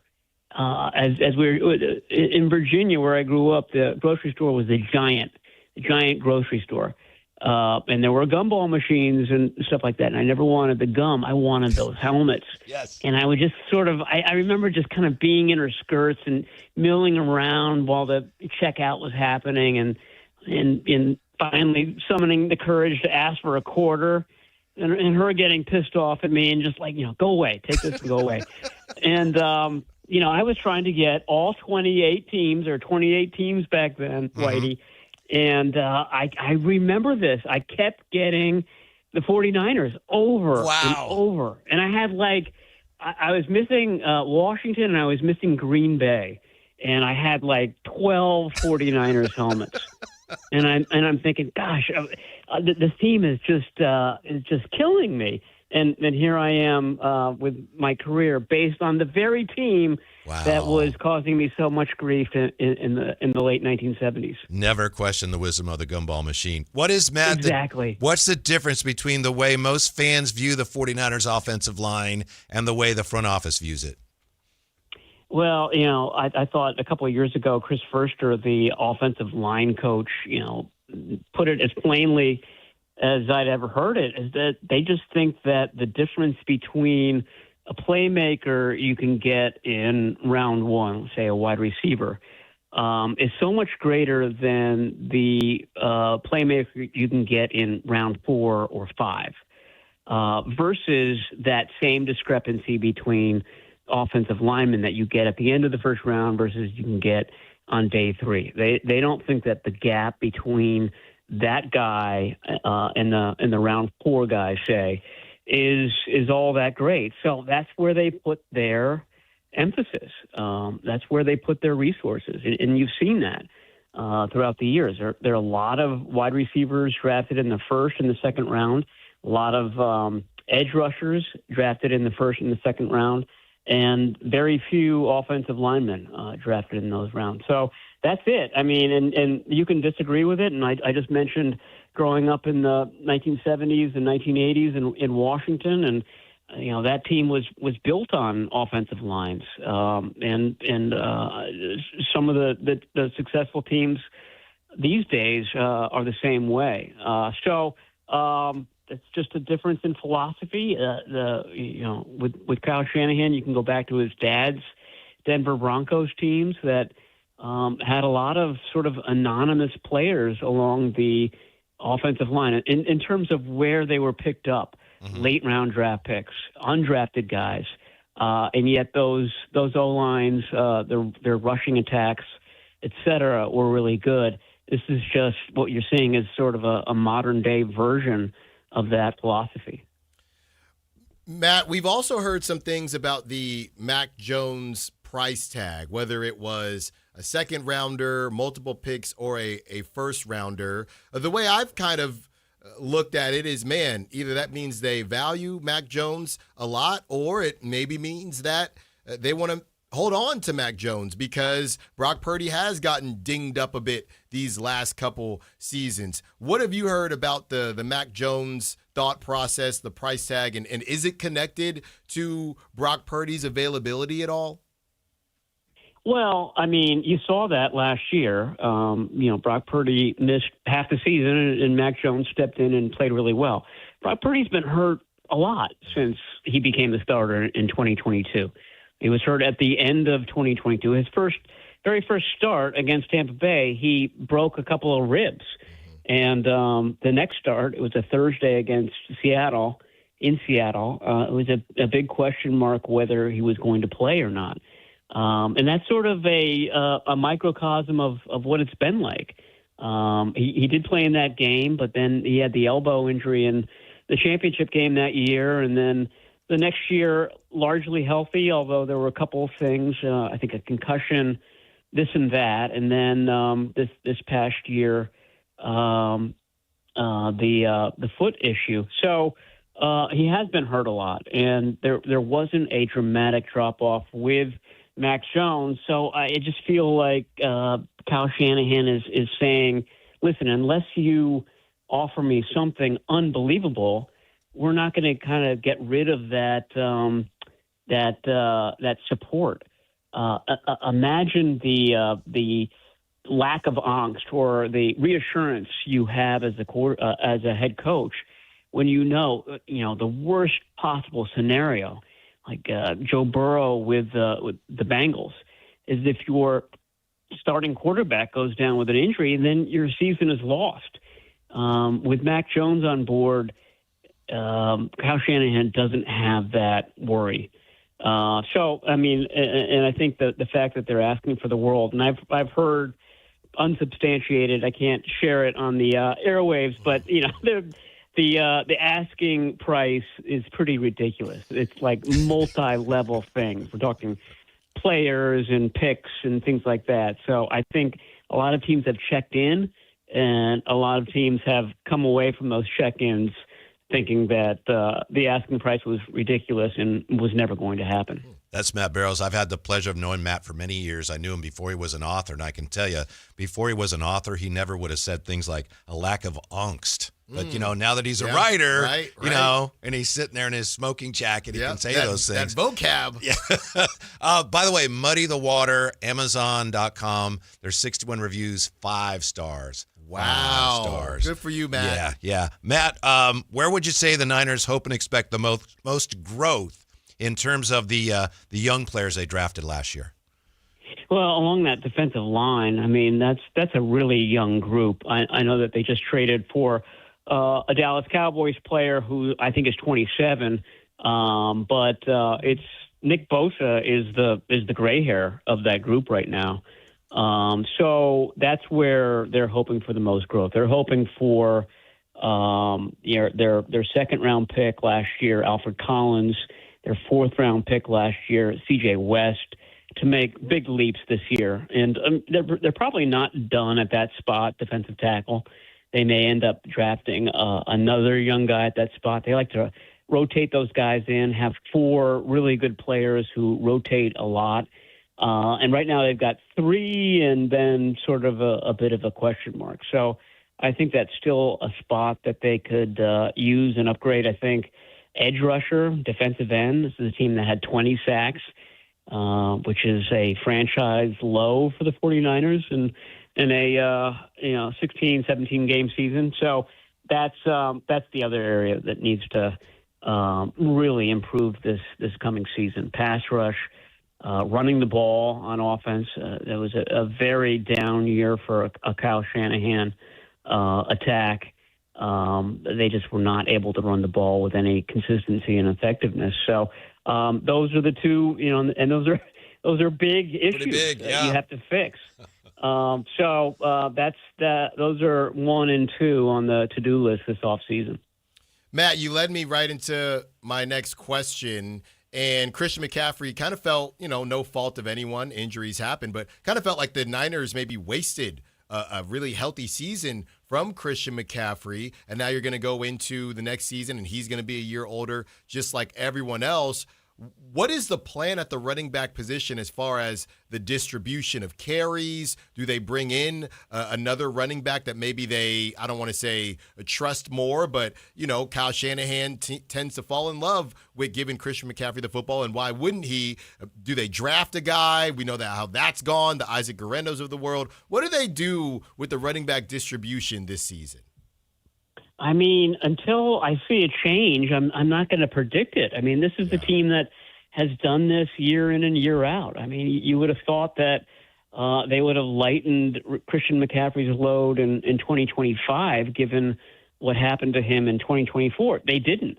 They are very much a hot hand team. I thought it was really interesting that Christian McCaffrey and Bijan Robinson on the Atlanta Falcons were duking it out for, all-purpose yards and things like that throughout the year.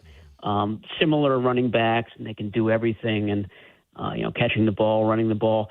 The Falcons really made a concerted effort to take Robinson out of games. I mean, he would alternate with Tyler Algier. I'm sure a lot of Bijan Robinson fantasy football owners lamented that. But it was just a different philosophy. And I think it's the philosophy that most NFL teams take with their top runners. The 49ers do not, and they haven't since Shanahan arrived. So I don't think it's going to change. I think if Christian McCaffrey is there and healthy, he's such a jack of all trades that he's a hard guy to take off the field, and the 49ers don't take him off the field. Behind him right now, if the season were to start today, you'd have Jordan James, who was I think a fourth-round pick last year, who barely played, but the team really liked him throughout the year and thought that he was really making strides as the year went on. If they did want to bring back a veteran, a proven guy behind McCaffrey, I mean, Brian Robinson is still available. No one signed him. He's a free agent. That's sort of a theme for the 49ers this year.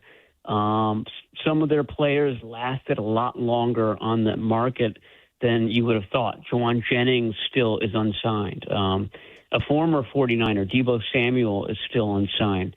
Robinson's still unsigned. Spencer Burford just got signed the other day by the Raiders. So that's been sort of, like I said, an unexpected theme. Mm-hmm. Matt Barrows, we appreciate it. We totally expected a lot of insight. Thanks for providing that. We appreciate it, and enjoy the rest of your offseason. I know it's going to get busy here with the draft coming up. We can't wait to find out who your draft crush is going to be. Thanks, Matt, and we hope to talk to you again soon. Yeah, hope so. Talk to you soon. Thanks okay. for having me. Thanks, Matt. Yep, you bet. One and only Matt Barrows on this day of the NCAA tournament. Here's what we have there. We have, let's see, Arkansas leading Hawaii 86-63, 5:42 left in that one. High Point over Wisconsin. Did you see or hear, Alan, High Point beats Wisconsin 83-82, and according to Kyle Ledbetter, the game-winning basket was scored for High Point by a player on a breakaway lay-in. That was the first 2-point basket he's made all season. Every other basket he's made, every other field goal this year has been a 3-point field goal. Huh. Yeah. No, I did not know that. Mm-hmm. I know that the High Point head coach, Flynn Clayman, went with a WWE-style interview. They said we didn't play nobody. Nobody would play us, just like they wouldn't play Miami, Ohio. Mm-hmm. But they got to play us in this tournament. Okay. Louisville beating USF 83-79, a 6-11. See, I went no Michael Brown. That I'm going to take an 11 there, and it did not pay off. Did you really? I did. Because somebody said, hey, South Florida's good. No Michael Brown, and I got cooked. Yeah, and for those who haven't seen much today, Duke surviving against Siena. Number 1 Duke 71, number 16 Siena 65. Siena was winning at halftime in that game. They were, and now people are getting on some of the Duke players in their interviews.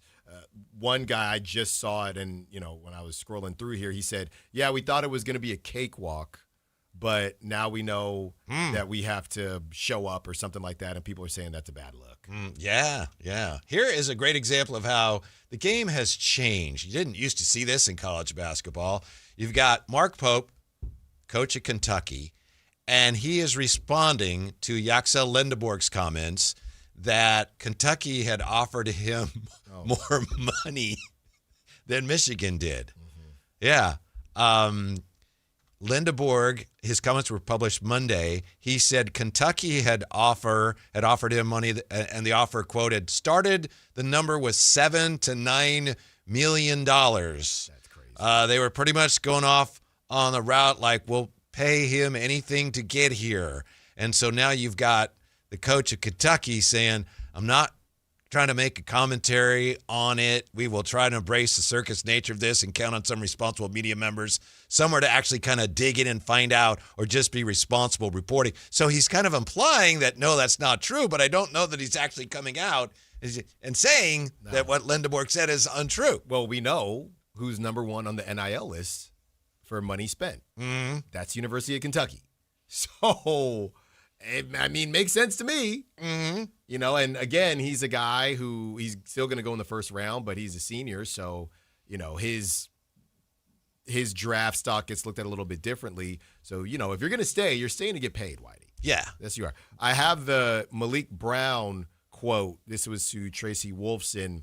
This was at halftime. Actually, I think that's why people are freaking out about it. This was at halftime. We thought it was going to be a cakewalk going into this game. So now we know what it is. So we just have to respond back. Yeah, because they were losing at halftime. He said that at halftime.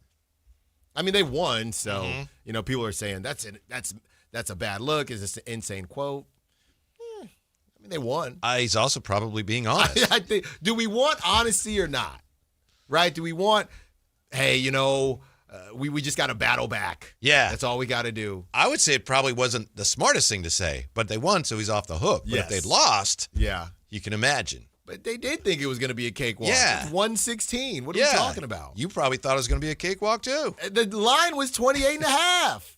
That sounds cakewalky to me. Mm-hmm. Now, as far as Yaxel Lindeborg in Kentucky, if you're Kentucky and a guy says, hey, they offered me a lot of money to go there and I stayed in Michigan for less money. Yeah. If you're Kentucky, why do you care necessarily?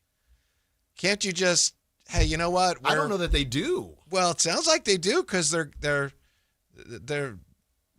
coming out and trying to suggest that was wrong. Yeah. And can't they just say, you know what, we're not worried about that. We got to. I mean, Kentucky, they got one thing. Like every so often, they'll be decent at football, but Michigan is good at everything, right? They're good at basketball. They're good at football. So Kentucky, if somebody said no to you, nobody likes rejection. Especially, why are you even, if you're Kentucky, you're probably thinking, why are you even talking about this? Mm-hmm. You know what I mean? Now we know maybe Yaxel was asked about it, but why are we even bringing that up? You know, besides that, you know, that's the same. I haven't done a relationship in a while, a relationship comparison, but hey, you know, yeah, she liked me too.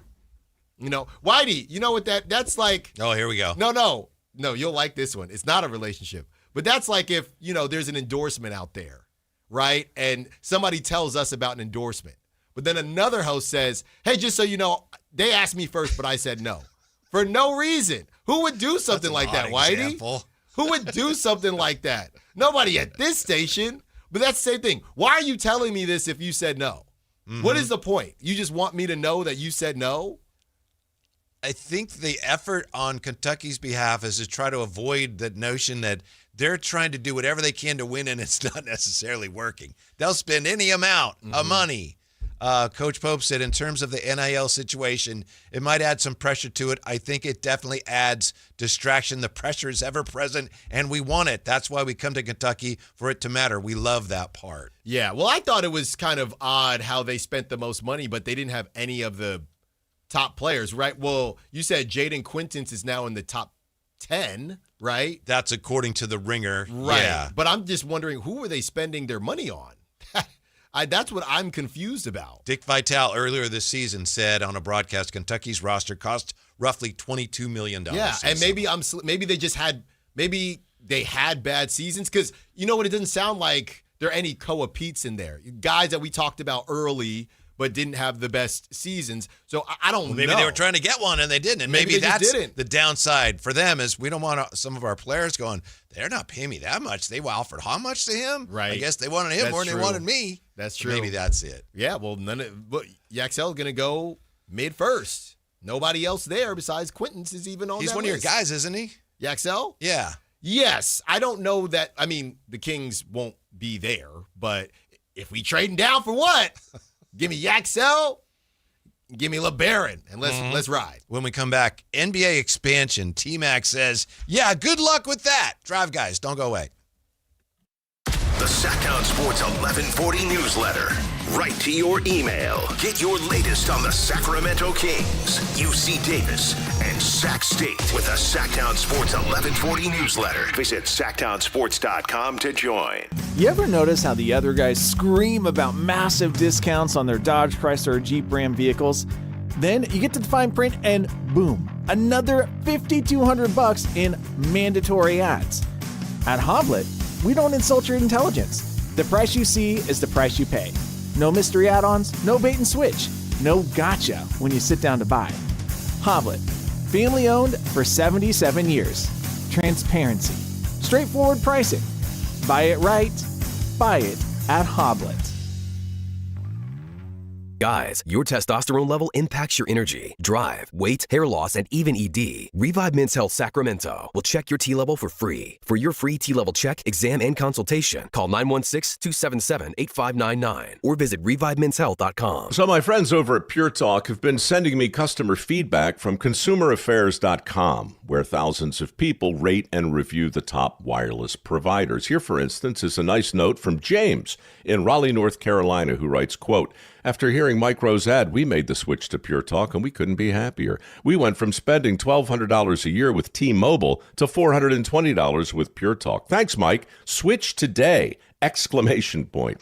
Pure Talk is saving James $820 a year. And because he literally wrote the words switch today in capital letters with an exclamation point, I'm going to go ahead and dedicate this commercial to him. So folks, take it from James in Raleigh, North Carolina. Pure Talk can give you unlimited talk, text, and plenty of data for just $25 a month on the same 5G service the big guys are overcharging you for. Just dial pound 250, say Mike Rowe. You'll also save 50% off your first month. That's pound 250 to save an additional 50%. Thanks, James. It's weird when you get a stalker. I'll never forget I met her. She was outside, and she's a stalker, so, not hot. That's just what you picture when you picture a stalker. If they were hot, they wouldn't be a stalker. They'd be my girlfriend. From Saturday Night Live, his Netflix specials, and Peacock's Bupkis, Pete Davidson, live, Friday, April 10th, the venue at Thunder Valley. Get tickets now at ThunderValleyResort.com. Pete Davidson, live. Spring is here, and there's really nothing better than hitting the open road in a new Honda. Whether you're shopping new or pre-owned, Stockton Honda has the selection and savings, plus get top dollar for your trade. And while life's roads are often filled with bumps, buying from Stockton Honda couldn't be smoother. Wherever the road you travel might lead, Stockton Honda is happy to get you there. Come in today or go to StocktonHonda.com. Anytime, anywhere, it's all here. StocktonHonda.com.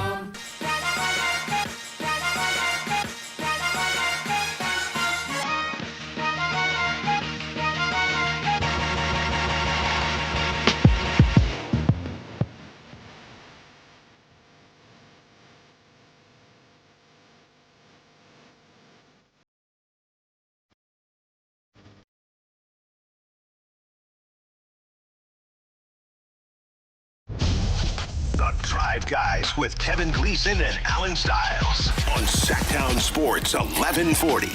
I had the pleasure of working with Chris Watkins for many, many, many, many weeks. And one of the first things I learned about him was his favorite basketball player is Tim Duncan. But I just found out was this your favorite ever or just one of your favorites? Question. I had a crew, part of the crew. T-Mac was up there, though. Tracy McGrady. Up there for me. He's just smooth, man. Mm-hmm. He was just smooth. He was the man. Do you have one, Jay? Now, I know it's probably kind of hard because Doug is your guy and he played, but your favorite basketball player? Mine's are kind of off the beaten path. It'd probably be Jamal Crawford. Really? Yeah. Crawford was my guy. That's Jalen Rose. Huge Weber guy. Yeah. I loved Maurice Taylor growing up. Wow. Yeah. Okay. But to that point, there's something to be said about Grant Hill, Iverson. having your guy versus the big name. And I know T-Mac was a big name, don't get me wrong. Oh, yes. Megastar. But obviously I loved Allen Iverson. But if you're asking me who's my guy, it feels different because Iverson was everybody's guy, right? Yeah. Well, I don't know if T-Mac was everybody's guy. A high percentage. I get what you're saying. Right, like Kobe. Yeah. Kobe was my guy. Well, it's Kobe. Yeah. Probably favors Jamal Crawford. That's really interesting. How come? Just like the handle. He was such a great shooter. Yeah, just the handles and the demeanor. He's one of the nicest guys you'd ever meet too. Mm-hmm. That double behind the back crossover, because he would cross over behind the back like normal. Because you hit a behind the back, you could be kind of smooth, but he's just dribbling. Like crossing you over with the ball behind the back. And him and Vincenti are cousins, right? That's T-Mac. That's T-Mac. Yeah. They're cousins. Yeah, they do the Cousins podcast. Yeah, that's right. That's where I think we got this. Love Penny, too. I forgot about Penny. I love Penny. By the way, this is some pictures I'm showing, Alan. Sorry if you can't see this. Tracy McGrady pitching for the Sugarland Skeeters. Ooh, Sugarland. Pitching. Yeah. It's a suburb of Houston. Was he 6'7"? That get on you quick. I bet he could bring it. Yeah. That get on you quick. T-Mac taller than 6'7". You think? Ain't he? He was the He original. was like 6'8", 6'9". I mean, I guess 6'8", I'm arguing. 210, according to Baseball Reference. Was he the original ball-dominant wing? The original, probably not. No. That was probably someone like Elgin Baylor. I was just say, yeah. Right. We're probably talking about 70. We're being honest. Jay. Dr. J. Jay, okay, Mad Dog, sorry. Connie Hawkins or Bob Pettit. Okay. Jordan Gervin. Okay. Never mind. So the answer is no. Okay.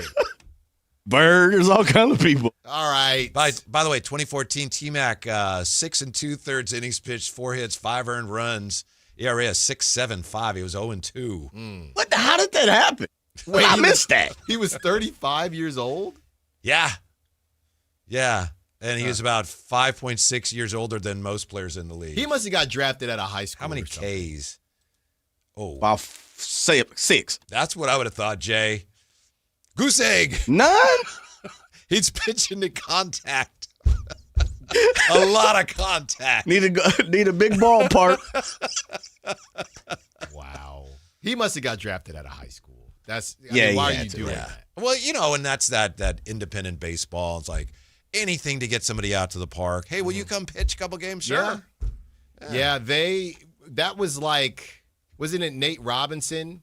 Didn't he try playing football for a hot second? Ooh, inning 6 2/3. I mean, after he was done with the NBA. How many base on balls, anybody, in 6 2/3? Probably 11. 10, yeah. Wow. So he struggled with his command. Yep. He just got out there, was just chucking. Yeah. You think he threw a cutter, 2-seamer? What do you think he threw? I think it's old number 1. One sign. Just one? Maybe he tried to get that curveball right. I remember hitting that one. That's what Bartolo Colon used to throw like that. Just fat 2 and 4 seamers. That's all he'd throw. Yeah. That's all he threw. Yeah. Same type of career here between the two of them. Well, T-Mac. Who's your favorite ball player? Probably, and you mentioned him, Julius Erving. Yeah. Man. Yeah. When I was a big Julius Erving fan, some of that was when he was in the ABA, and it's just almost like mythical. And I think they may have talked about this element of the ABA in the documentary Soul Power because you didn't see him. Mm-hmm. You'd see pictures of him in magazines like, man, that guy's flying. And then you'd read about him. And so it was so cool when he came into the NBA and you could actually watch him a lot. But he wasn't quite the same then as great as he was. Yeah. Yeah. I just picked up a Dr. J jersey. Really? For the summer, yeah. What team? Philly. Oh, 76ers. Okay. See, I like that the Nets. Yeah. With the white, with the blue and the stars down one dope. side. That's Those dope. are nice. Mm-hmm. Nice uniforms. Yeah. Tracy McGrady was on that podcast that Jay was talking about, and they're talking about expansion. Is the league ready for expansion? Alan, there's many reasons why. Also on the NBA. But the league is not ready for expansion. And Tracy McGrady says that we just don't have enough talent. 32 teams. I'm all for trying to increase the revenue, which is going to do, particularly the teams. Vegas, yeah, going to bring crowds. Yeah, you know what it's like to go back to Seattle. Oh, they're playing Seattle, like they're diehard. But I'm just like, we got 30 teams, got a lot of players, 450, maybe more now. We don't have the talent to be trying to start 2 more teams, bro. I just don't think we have the talent to start 2 more teams. Now, can we take 2 teams away and add 2 teams? To still be at 30. To still so be you're at saying 30. eliminate 2 I'm teams saying, to still stay at 30. I'm saying keep it at 30, 32. The talent is, to me, is down, bro. What do you think? I bet you, before you answer, pardon me, I ask you and I jump in, I'll bet you that many times in the history of pro sports expansion, people have said the exact same thing. Mm-hmm. They probably said it when they expanded in baseball the first time. After having 16 teams forever, probably people said in 1961, whenever it was like, oh, you can't add more teams. There's not enough talent. Yeah. I think it depends. I mean, I was mentioning earlier how Shams Charania had talked about a guy like Colin Gillespie. Like, you can find guys that can play in the NBA. This is the same argument that we've had, NBA player versus player in the NBA. Now, Colin Gillespie is an NBA player, don't get me wrong. But I think what T-Mac is talking about is just these teams need high-level players to compete. And that goes back to my conversation about these organizations where is the reality that you're actually trying to win a championship, or is it that, hey, we're trying to get into the playoffs, and if we get hot, we'll see what happens, right? We have our guy. Let's get into the playoffs, build around him, see if we can get hot. And, in the meantime, we get a bunch of playoff revenue. That's what it is. The other part is this. I don't think it's necessarily a matter of, hey, there isn't enough talent to go around, but you also have to keep in mind the rules that go along with that talent, right? So these teams, they go through the draft and the expansion draft, all of that, then they're still going to be stuck with the same rules that the current teams have, which we've already talked about are pretty hard to build a winner. And now it's going to be even harder because of whatever tanking rules come down. So I think there's can you find what, Whitey? What are we looking at? 30 more guys to play in the NBA or that are NBA level across the world?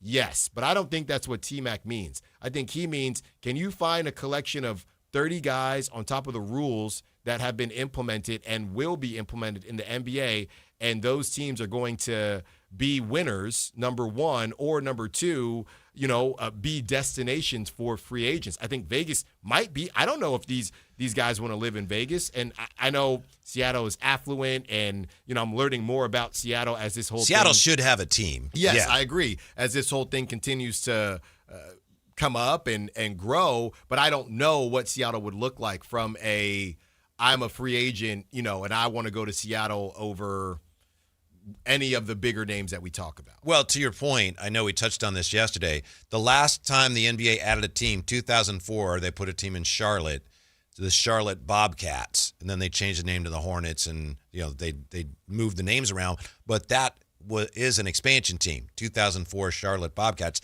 They have never won a playoff game to this day. That's insane. Yeah.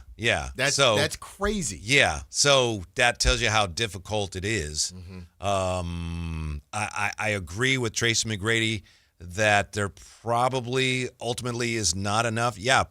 Move some teams around if you need to, but just look at what's going on in the NBA and all the tanking teams. It's pretty clear that if anything, there's too many teams right now. Right. You had 2 more teams. Just think if you're a season ticket holder. I remember going through this type of thing when we were season ticket holders. And then, then you got, now, okay, we get to also see Las Vegas come through a couple times, and we get to see Seattle come through a couple times, and those tickets are going to be tough to give away. Yeah. And, I mean, the kind of the Vegas piece of it, I don't think the fanfare would be an issue with Vegas, and definitely not in Seattle. Seattle's ready for a team. Yeah, I just think it comes down to the high-level talent that is being – and again, even if this is by draft, look at the guys – how many drafts – and let's exclude the OGs. How many drafts did it take to get, I guess, the young guns? To have Cade, Ant, Luka. There's one of these guys in these drafts. That's over the course of a decade. Mm-hmm. So I just don't know – how we don't even know how to build a winner for teams that already exist. And they're just doing it, I would think, the main reason is because of the expansion fee in the short term. But then long term, there's just more and more problems for the whole league. Yeah. That's the last thing this league needs is more problems. And then you need another tournament.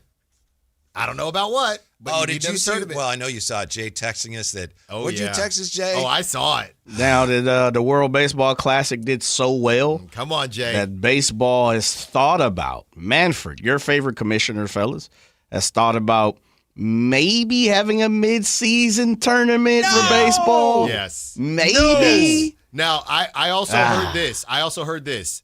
They would play the World Baseball Classic initial rounds early, like for the season. What they did right now. Mm-hmm. Then the semifinals and finals would be during All-Star break. Now So that one, stupid. that is a winner to me. That's terrible, dog. Yeah, this tournament's working, so we're going to stop it for a couple months. Then you get Mason Miller and you get a championship, and you don't get a picture of Logan Webb throwing off his silver medal because they won it. That's terrible. Come on, guys. I think there's one way to do it. It's either you do it like you did now in the beginning of the season, and you have to take some of the stipulations off of. You can't throw this guy twice, in a week or whatever you want to put on for these other teams, or you do it at the end of the season. One of the two. Yeah, I'm all for the stipulations, by the way, because I don't take want them off or keep the stipulations. Keep them. Oh, okay. I want your more boy stipulations. Miller. Don't worry. I don't want any of my guys getting hurt. Don't worry. You guys won't have shouldn't them. either. You won't have them during the summer classic. That is terrible. Come on, guys. That'd be bad. I know somebody out there is thinking what I'm thinking. You get the home Yeah, run Manfred derby. is. That's all you need to know. You get the home run derby. Oh, my goodness. Then you get, Team Japan is in the building. Why Ellen is Wrong is next, coming up here on Sactown Sports.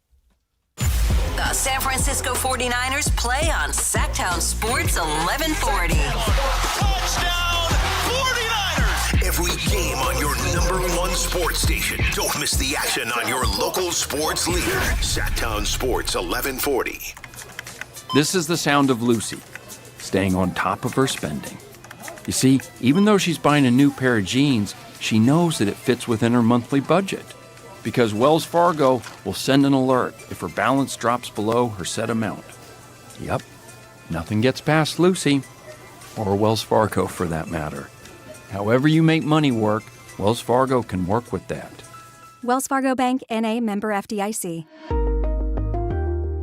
When you take the time to shop at Folsom Lake Honda, there's one thing you'll always find. Happy people ready to serve you. As a family-owned and operated dealership since 2009, customer service is our #1 priority. Our customers love doing business with us, and you will too. Looking to own or lease? During the spring sales event, drive a brand new Accord or Civic. Visit us today at FolsomLakeHonda.com, your one-stop Honda shop. Folsom Lake Honda. Yeah, your one-stop Honda shop. T-Mobile has an exclusive bundle for customers 55 and up. I'm Sarah Bowl. Yeah, I'm Frank Bowl. A reliable network is key for us. And with T-Mobile, it's been wonderful. And going to the 55-plus plan saved us so much money. A lot. And that's important, trying to keep costs down. The home internet's been perfect. It's fast, it's quick. The setup was so easy, it took less than 15 minutes. It was like, ta-da! If you want simplicity, coverage, reliability, you want the whole package, T-Mobile has it. Right now, T-Mobile customers 55 and up can get 2 phone lines on America's best network, plus America's fastest 5G home internet for just $30 each. $30 per month each line with autopay plus taxes and fees. Minimum age 55. Pricing for home internet rely on 2 lines of Essentials Choice 55. $35 connection charge per line required. Best mobile network and fastest 5G home internet based on analysis by Ookla of Speed Test Intelligence data 2H 2025. All rights reserved. Running a business takes grit, vision, and a partner who believes in your success as much as you do. At Valley Strong Credit Union, business banking is built around you. The entrepreneurs, the growers, the dreamers powering our community. Whether you need flexible checking, faster payments, or financing to take your next big step, Valley Strong brings local expertise and real relationships to every stage of your business. Because when local businesses thrive, the whole valley grows stronger. Valley Strong Credit Union. Grow your business, grow your future. ValleyStrong.com/business. Hey everyone, Johnny Mosley here, kicking off your Thursday with the Toyota Tahoe Report. The Toyota's warmed up and pointed toward the mountains. So let's take a look at how conditions are shaping up today. Thanks, Johnny. Thursday brings brilliant sunshine to the Sierra with temperatures climbing into the low 70s. Yeah, you heard that right. Light winds out of the northwest make for ideal spring skiing conditions. Enjoy the mountain. This report is brought to you by your local Toyota dealers. Toyota, let's go places.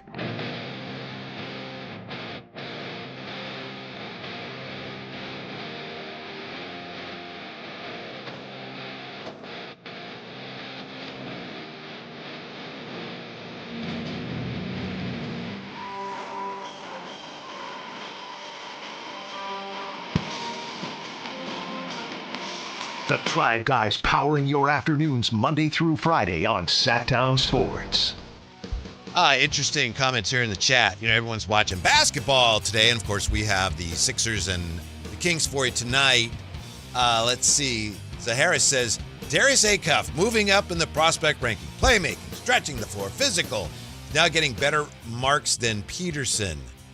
And he says, I'm watching March Madness. The analysts are saying he's going to be the hidden gem, Darius Acuff. I mentioned yesterday I was talking to Coach Reynolds and Jerry. Last time I talked about specifically the player rankings, he's very high on Darius Acuff. But, Alan, I think I sent it to you. I saw something today from some draft pundit on social media who said, oh, some people say this guy's really bad defensively. And then they had like a clip. Steven, like no. Yeah. Yeah. And I think he's from Yahoo, and he had a whole compilation. Oh, it was bad. Hard and You could bad. probably do that with just about any player. Yeah. Yeah, I know He'll you get try cut when up he in the can. mixtapes, but, it is bad. I mean, if you sat there and picked and prodded a lot of these guys, it'd be bad. Let's see what he does during March Madness. Yes. Because I'm not, saying, hey, you should be allowed to turn it on and off, but some guys can turn it on and off. So Right. if he looks that bad in March Madness, now that he knows it's a thing, because, sometimes that shaming, it works. Because let's not forget, James Harden became a better defender after he got shamed for how bad. Now, he's not a good defender, but he got better. Do you know Jokic said the same thing? Draymond went off on how terrible he was, and Jokic went up to him and said, thanks for saying that. Now he's still not a very good defender, but he apparently at least became more aware of how bad he was and addressed it to some degree. Right. It's not offensive. Mm-hmm. Yeah. There are a lot of guys out there, because that's the thing. And I know this is very old school, but it's the effort conversation versus, no, he's trying and he's bad. Because, with the Kings, it's, well, they're also older, so what are we really talking about? But also, they had a lot of, I think, bad habits that Doug and even Mike Brown have tried to break. And some guys, we were talking about ceilings during the break, but what is your defensive ceiling? And I don't think Darius Acuff probably has a high one anyway. And you don't care at all about defense. It's not that I don't care about defense. You don't care at all about defense. If you don't have a high defensive ceiling, then it doesn't bother me as much, right? If you're going to be that good offensive, like Darius Garland, like he's never going to be that good. So I'm not going to spend time talking about he could be 10% better. Mm-hmm. Me personally. Yeah. Me personally. The other thing is I know it's fewer people, so each individual's role is greater. But it's like in football, if you have one defender who's not great, that doesn't mean your defense is terrible. Right. Yeah. Depending on how you make up for their shortcomings, things like that. I think we overlook that sometimes in basketball. The idea, Alan, is I've taught young players, it's not you stop them and you stop them. We are stopping them. Yes. We don't want them to score. Well, if they score and it's not your man, it doesn't matter. Well, Whitey, that's not really the same in the NBA when we are going to run a screen and put Darius Acuff in action every possession. Yeah. And they did that with Luka. Mm-hmm. We're just going to spam it over and over again until you are able to stop it, and you can't stop it. Yeah, that's one of my favorite things Jalen Rose pointed out. I thought he was a really good analyst. He said, look, if you're on defense and the person you're guarding is setting screens, they're coming for you. Yeah. You are the target. Right. You must realize that. Yes. Yeah. So if that's what we see, because that's not what we've seen as far as what I've seen from Darius Acuff, it's just no effort, which is a different conversation. Now, Alan says Acuff does not try on defense.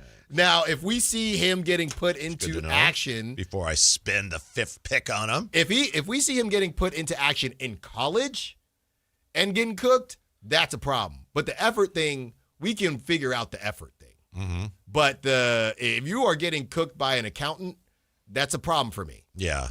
In the old days of basketball, and I know this is archaic way of thinking, but do you remember this, Jay? There was a time when it's like, okay, we just won't switch. I mean, I remember that. Screen. Yeah. I remember don't that. switch. Yeah. But that takes. I know with a good screen in the NBA, so you almost have to, or you just get beat. But these guys, they don't communicate because they're all on their phones. You know what I mean? They're all on their tablets. During the game, they're all on their phones. That's right. I mean, they don't know how to talk. They're on TikTok, right? Because that's how it would be. Hey, screen coming, and then you say, hey, go over, go under. Maybe what it is, as far as the switches are concerned, I remember back in the day, it was, hey, you can't go under a screen because it's really hard to go over a screen. It is tough. And to your point, these dudes are huge. Yeah. It's really hard to go under a screen. If you go under a screen, you're just giving a guy a shot. But that's what I'm saying. Back in the day when you had the Andre Roberses and guys like that, just go under the screen. It's no threat. Since there's so many threats on the court now, you can't go under screens. Since offenses are designed to get threes. So that's a problem. You don't give them one, yeah. Right. So it's hard to not switch because, hey, there's 5 guys on the floor. 2 of them, I mean, last night, I tell you what, Whitey, last night, Lakers could go under screens because Jabari Smith Jr., Tari Eason, they had no shooters on the floor. The Lakers are really good right now, and LeBron is embracing his new role. It's kind of a lesser role, but last night he scored 30 on 13 of 14 shots, and the Lakers have been beating the Rockets like a drum. Mm-hmm. Yeah, and the ball movement it's scary. I was watching the Lakers like, if that's the Lakers, they mean business. Well, and Luka, I don't like it. Yeah, Luka. Jay's boy, Coach Redick, doing a good job. Jay's always sung his praises. Oh, I know. But Luka at the end of that game, the 2 alley-oops he had, then he hit the 3. That's the type of stuff where you're thinking, just when everyone was saying, maybe Nico was right, then Luka does stuff like that. Right. And they're cooking right now. They are. But it takes a while. DeAndre Ayton is like, wow. Yeah. I remember years ago going to the Solano County Fair, and they had this trailer, See the Alligator. Mm-hmm. And you go in there, and it's this alligator, and it just sits there. And you look at it, and it's a reptile, and it's, cold water, and the thing is it alive? And people throw pennies at it. Don't do that. But that's kind of how DeAndre Ayton has been. But it's alive. It's alive. Yeah. It's like, man, and he's pretty good when he wants to be. He recently said, I realized I didn't have to be the guy, or I don't have to do too much, or whatever he said, because he's had a couple different quotes. But yeah, I mean, he said, DeAndre Ayton says he noticed how locked in Luka and LeBron are and said he's tired of being the odd man out. Also relearning how to make an impact without being the focus on offense. Mm-hmm. You're not that guy. DeAndre Ayton to himself. Yeah. That's what he said. Logical Raptors fanatic weighs in with, I think, a great point. Lakers defense is trash, so they're a mirage. Their defense has been upper half of the league through the last, during this winning streak anyway. Not great, but I think 13th over this stretch, which for them is they're actually getting things done at that end as well. That's what's scary. I'm with you, Logical Raptors fanatic. That's what's scariest. Yeah, I mean, it's going to get to the point where... And Ayton has a lot to do with that, too. The Rockets, to me, they're cooked. I don't know. The Rockets, they're not a threat, in my opinion. I don't know what to do with the Nuggets. They haven't been healthy. I think it comes down to... Nuggets are good. No, I think the Nuggets... I always bring up the Nuggets. They just haven't been healthy, so I want to see them. And it feels like, they're just always in a high-leverage game. OKC, to me...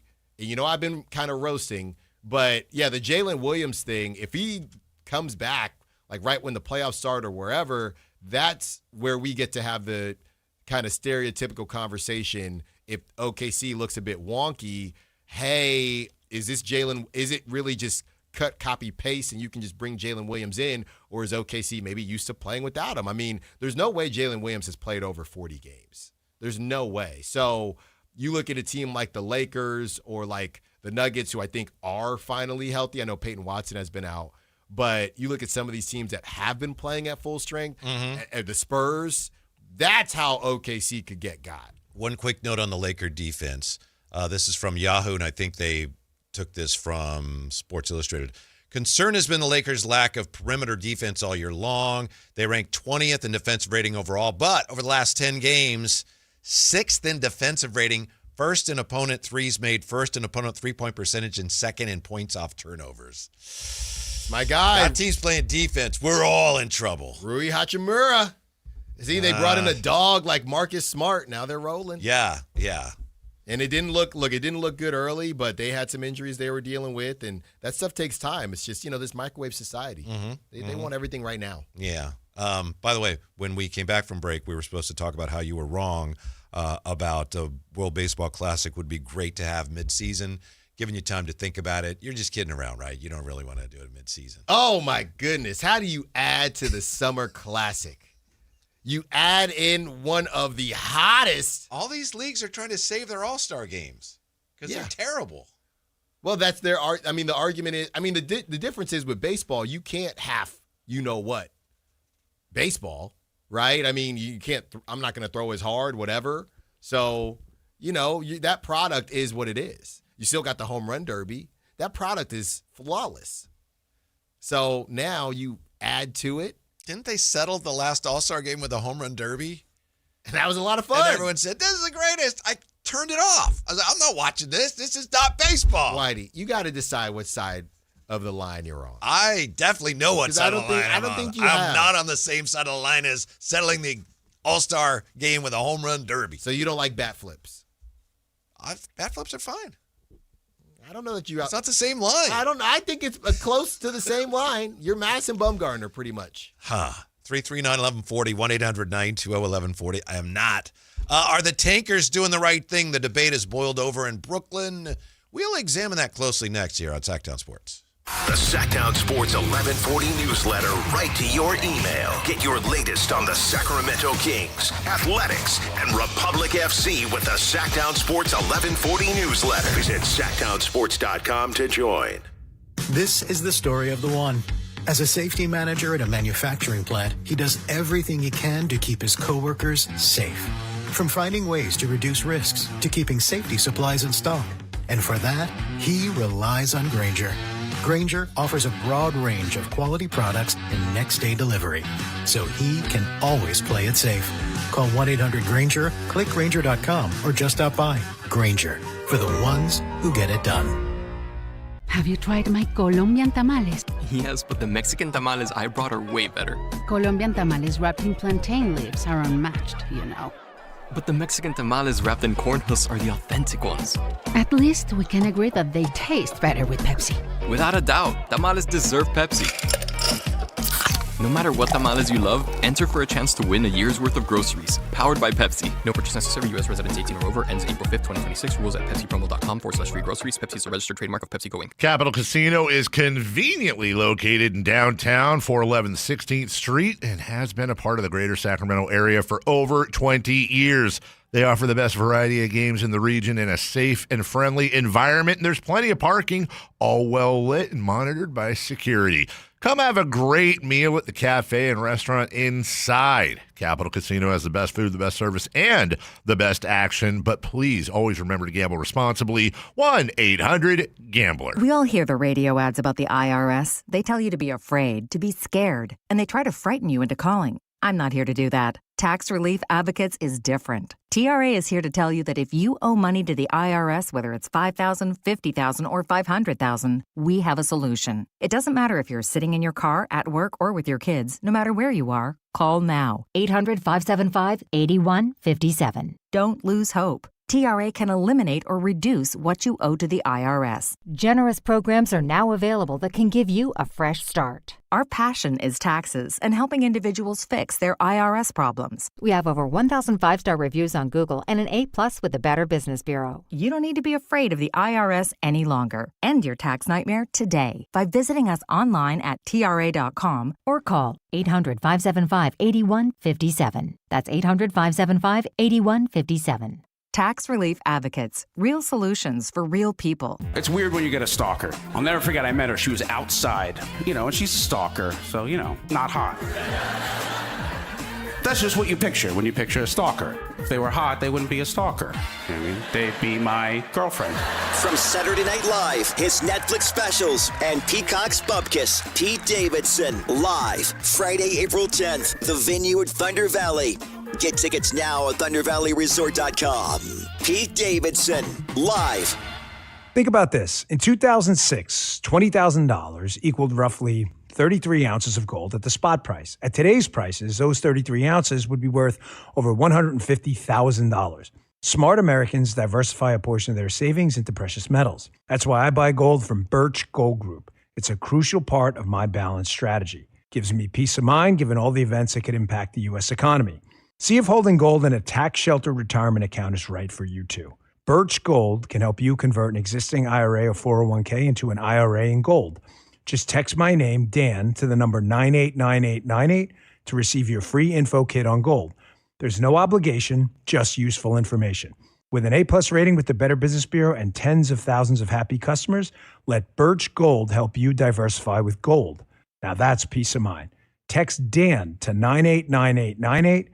Again, text my name, Dan, to the number 989898 today. Message and data rates apply. KHD HD1 Sacramento, KYMX HD3 Sacramento. From the Power Business Technology Toshiba Studios. This is Sactown Sports 1140.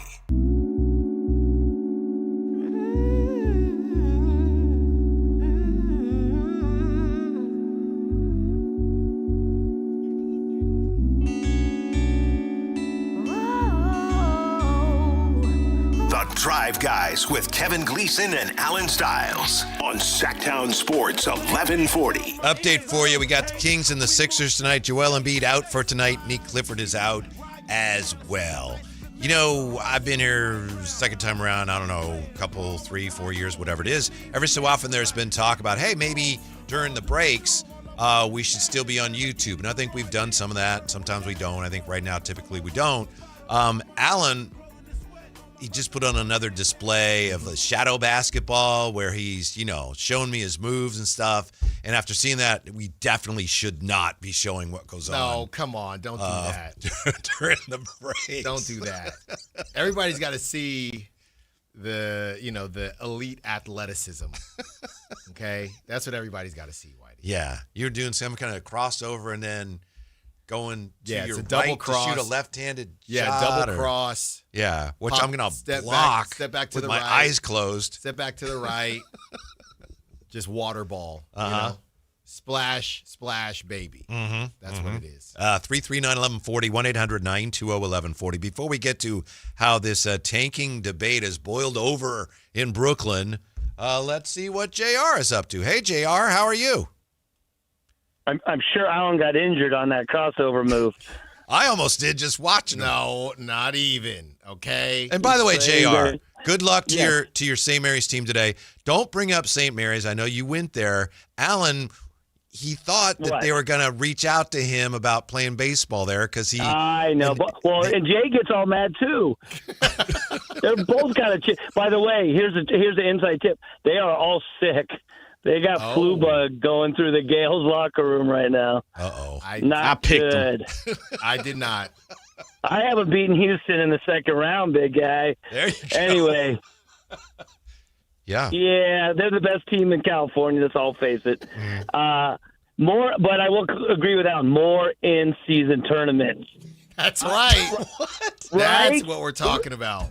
The Republic played last night, and what soccer does, and it's the best of all of them. They're playing a team, an NPSL team from San Francisco last night, La Flaviero, whatever they were. Wasn't there a brawl? Didn't they get into it a little bit? They always get it. So why do you know that area? They play at Balboa Park down there, and that is a rough, tough, National Premier Soccer League, I think.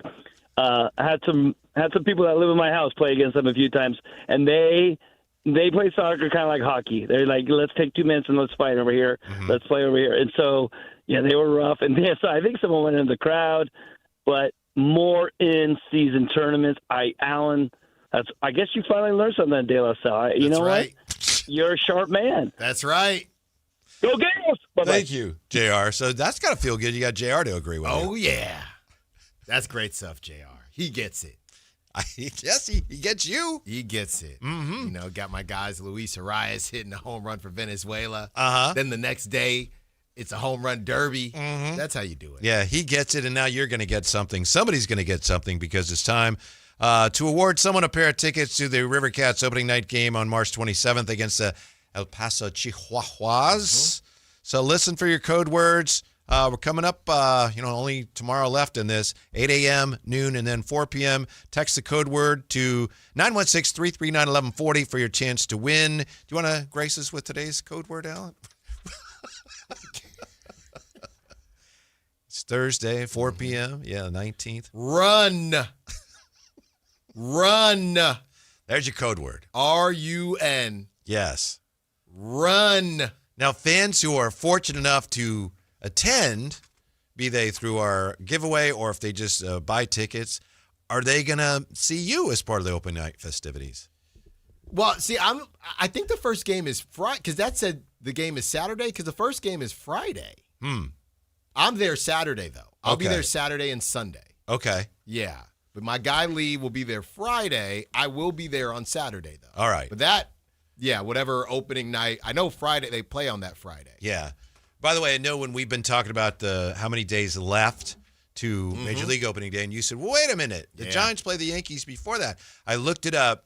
Baseball, and you touched on this. Baseball says, I think it's 7 now days till opening day, but according to baseball, the Giants and Yankees play opening night the night before. Okay. So they've made that distinction. Yeah, you have opening night, but opening day is the next day. Well, I'll tell you what. It's going to be all eyes on Oracle, and that's right where it should be. Barry Bonds doing stuff with Netflix, so he'll be in the booth. That's outstanding.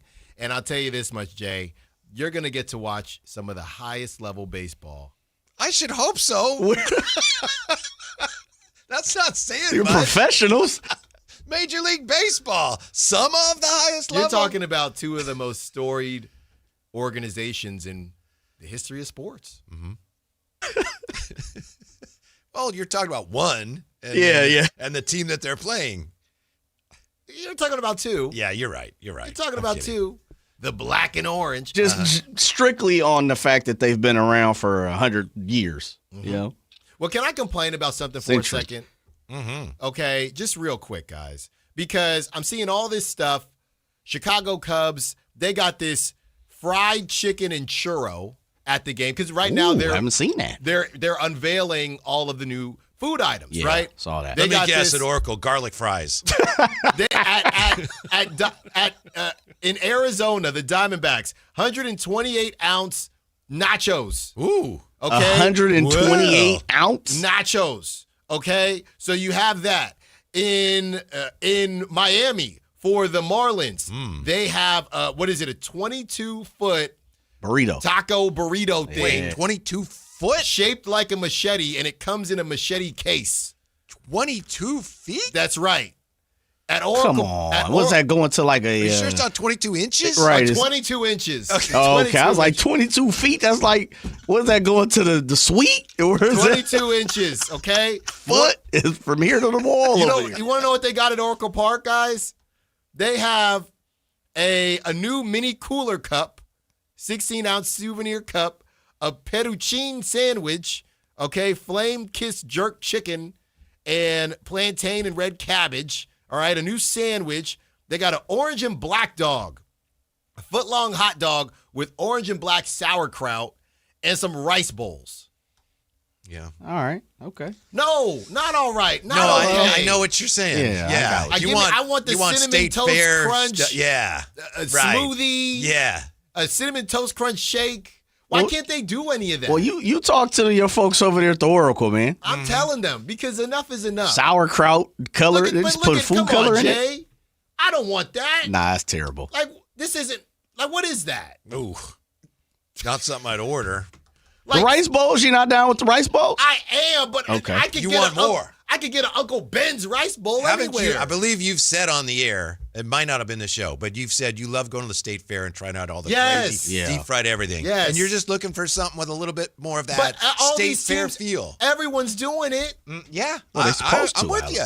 What do you want, sweets, or what are you looking No, for? no, I'm missing what you're looking No, for. I'm a savory guy. Give me. He wants a 22-foot. That's right. I want a 22. That's from here to the parking lot. I need to think about this. Now you got me thinking, Jay.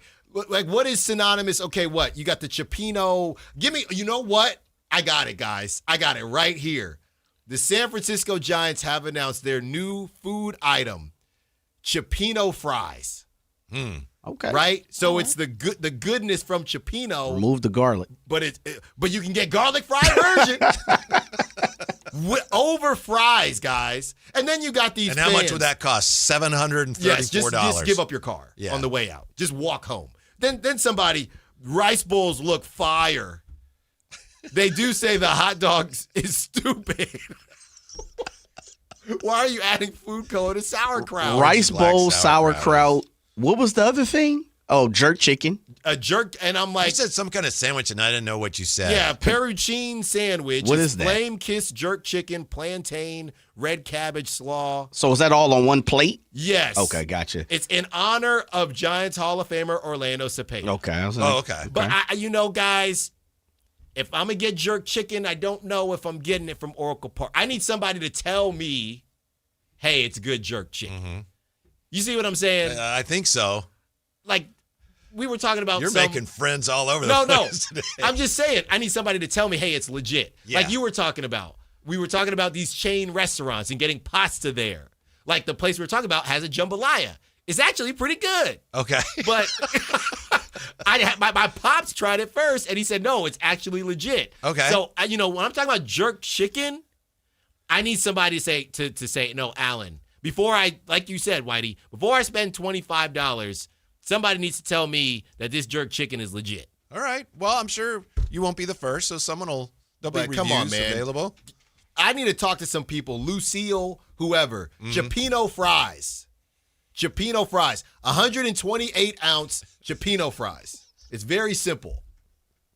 That's it. It does seem like a city, San Francisco, with all the great influences culturally and the history, they could do a little bit more in terms of having colorful choices to eat. And if the argument... It's the California effect, right? Like, no, it's got to be healthy. If the argument is, oh, this is historic, whatever, you got Wrigley doing fried chicken churro. They doing fried chicken. That's more, it doesn't get more historic than the Ivy. Mm-hmm. If they can have fried chicken churro. I'm with you. Yeah. Why can't we have something? Mm-hmm. Honestly, fellas, I haven't been to a Giants game in, I don't remember, probably a good 5, 6, 7 years or something of that nature.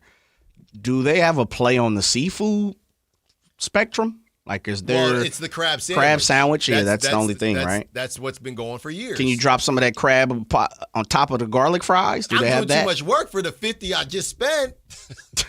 I'm not doing a do-it-yourself kit, Maybe they should step their seafood game up a little more. Yeah.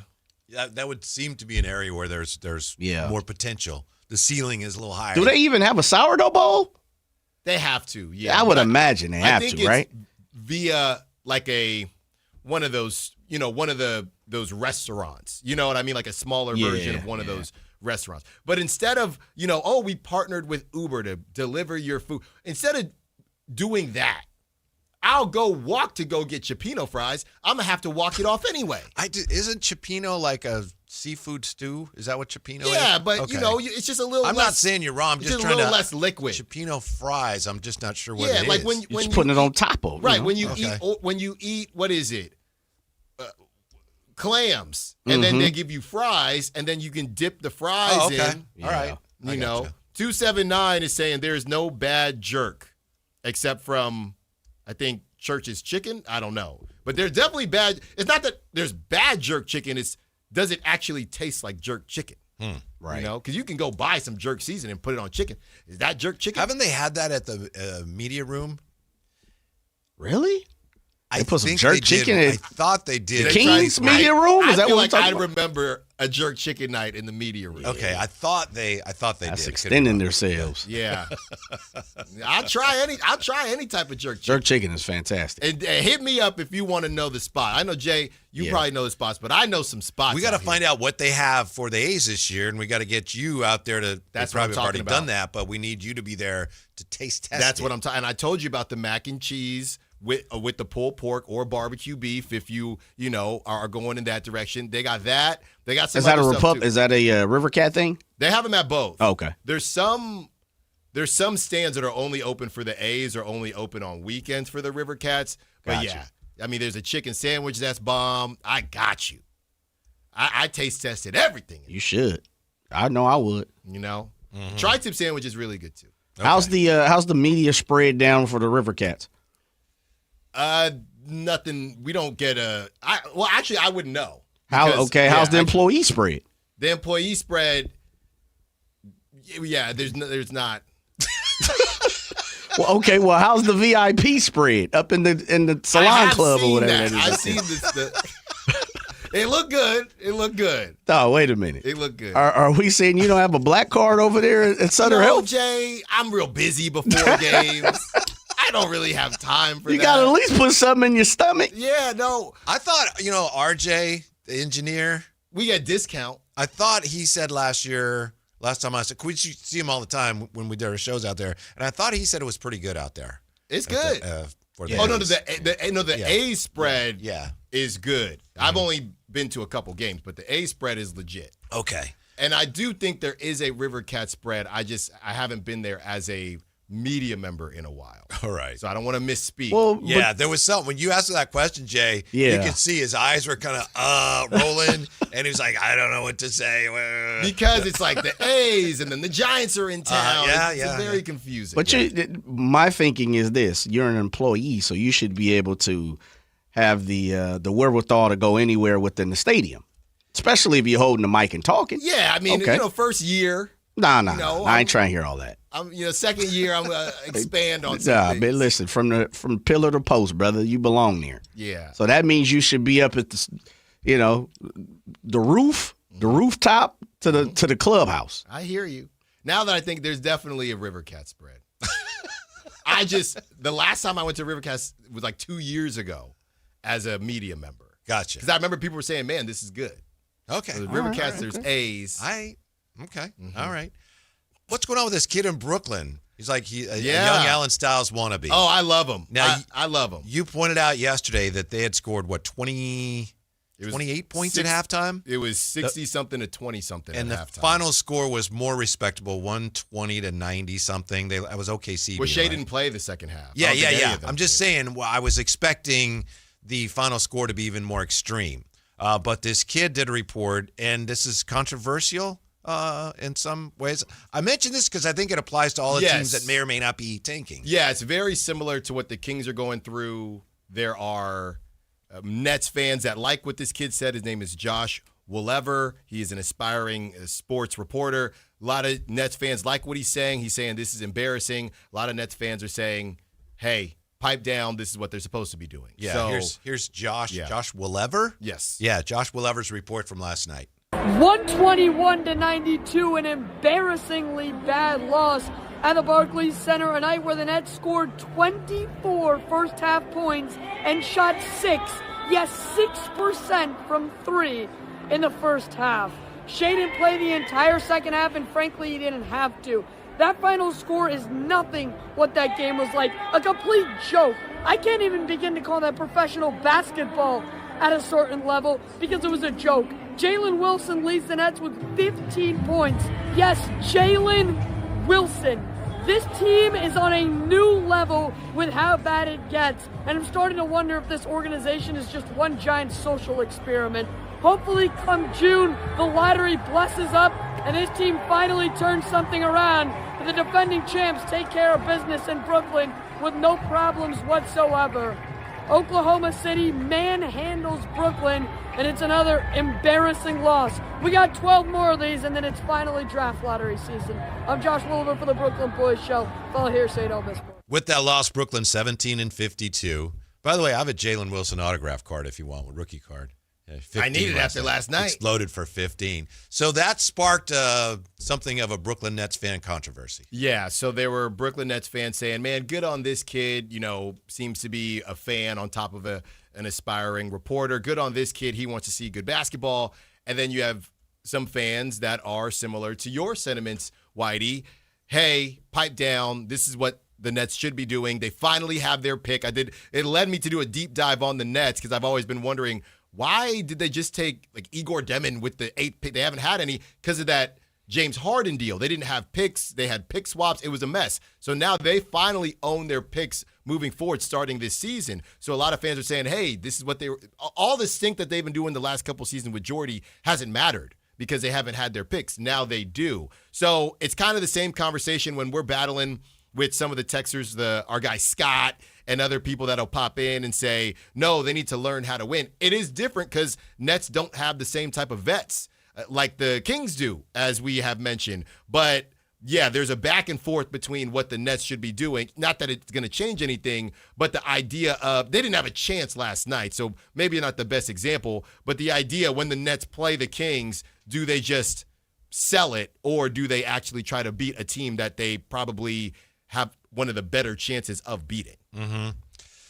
That's just what comes. It's part of the package when your team is fully committed to tanking. The Nets right now are 17-52, so they have the third worst record. The Kings are half a game better or worse than them, depending on how you want to look at it. He's right and he's wrong. He's right, and it's like, of course. Yes. Yeah, that's by design. So it's just so upside down. You see a team, we've seen it here at times. You watch a game, it's like, that was terrible, but then you can't really criticize it because you have to realize, oh, that's sort of what they're trying to do. Yeah. And, I'm big on being able to compartmentalize, and I don't know that anybody should feel, if you're a Kings fan going to the game tonight, obviously a lot of you want the team to win, but I don't know. I think they might. I don't know if you're watching it on TV, you have to feel the same way. Man, I feel bad for those fans in there. No, they made a decision. And honestly, you're really taking a chance these days because we don't know what the heck the Kings are going to do on a night in, night out basis with the rotation. So you're really buying a ticket not knowing what to expect. You know what to expect. And obviously he's going to report and things like that. But if you paid tickets for Nets, Thunder, I'm not really sure what you expected to happen. Talk to me if the Kings-Nets game looks like that. But Thunder, Nets, you're going to see the Thunder. I'm not sure how old that kid is. He's very good, but there's something unnerving to me about a kid. He's probably, 12 or maybe? He might be like 50. I thought he was like 15 or something like when that. A kid and they act like an adult, he's very good, but there's something about it that's unnerving to me. Why? It's like, have you ever read the book Interview with a Vampire? Yes. I haven't seen the movie. This might be in the movie. There's a character, she's like a 4-year-old girl and they turn her into a vampire. Okay. So forever she's 4 years old, but her mind grows and she's like this evil woman in the body of I had to stop reading. It was so creepy. I stopped reading the book. And that's this kid too. It's the same sort of It's not it's the like, same. no, you're a kid. But he's aspired. Fellas, it's competitive. You got to get going early. Well, that's another part of it though too, aside from how old he is he needs something to talk about. Right. If they're like, hey, they lost, but of course they did because they're trying to lose. You have nothing. So then you got to, it's embarrassing. Well, I think that's where I wanted to take this when I initially saw it. Is there a level, and it's funny enough, we'll see some of this during March Madness. Is there a level of, hey, I don't actually want y'all to win, but there's nothing I can take away from any of these games. Like, at least for the Kings, even if they were losing, hey, let's watch what Maxime has going on. Hey, let's watch Nick Clifford. And the Nets have young players, but it seems like he's saying this is such a cluster, you know what?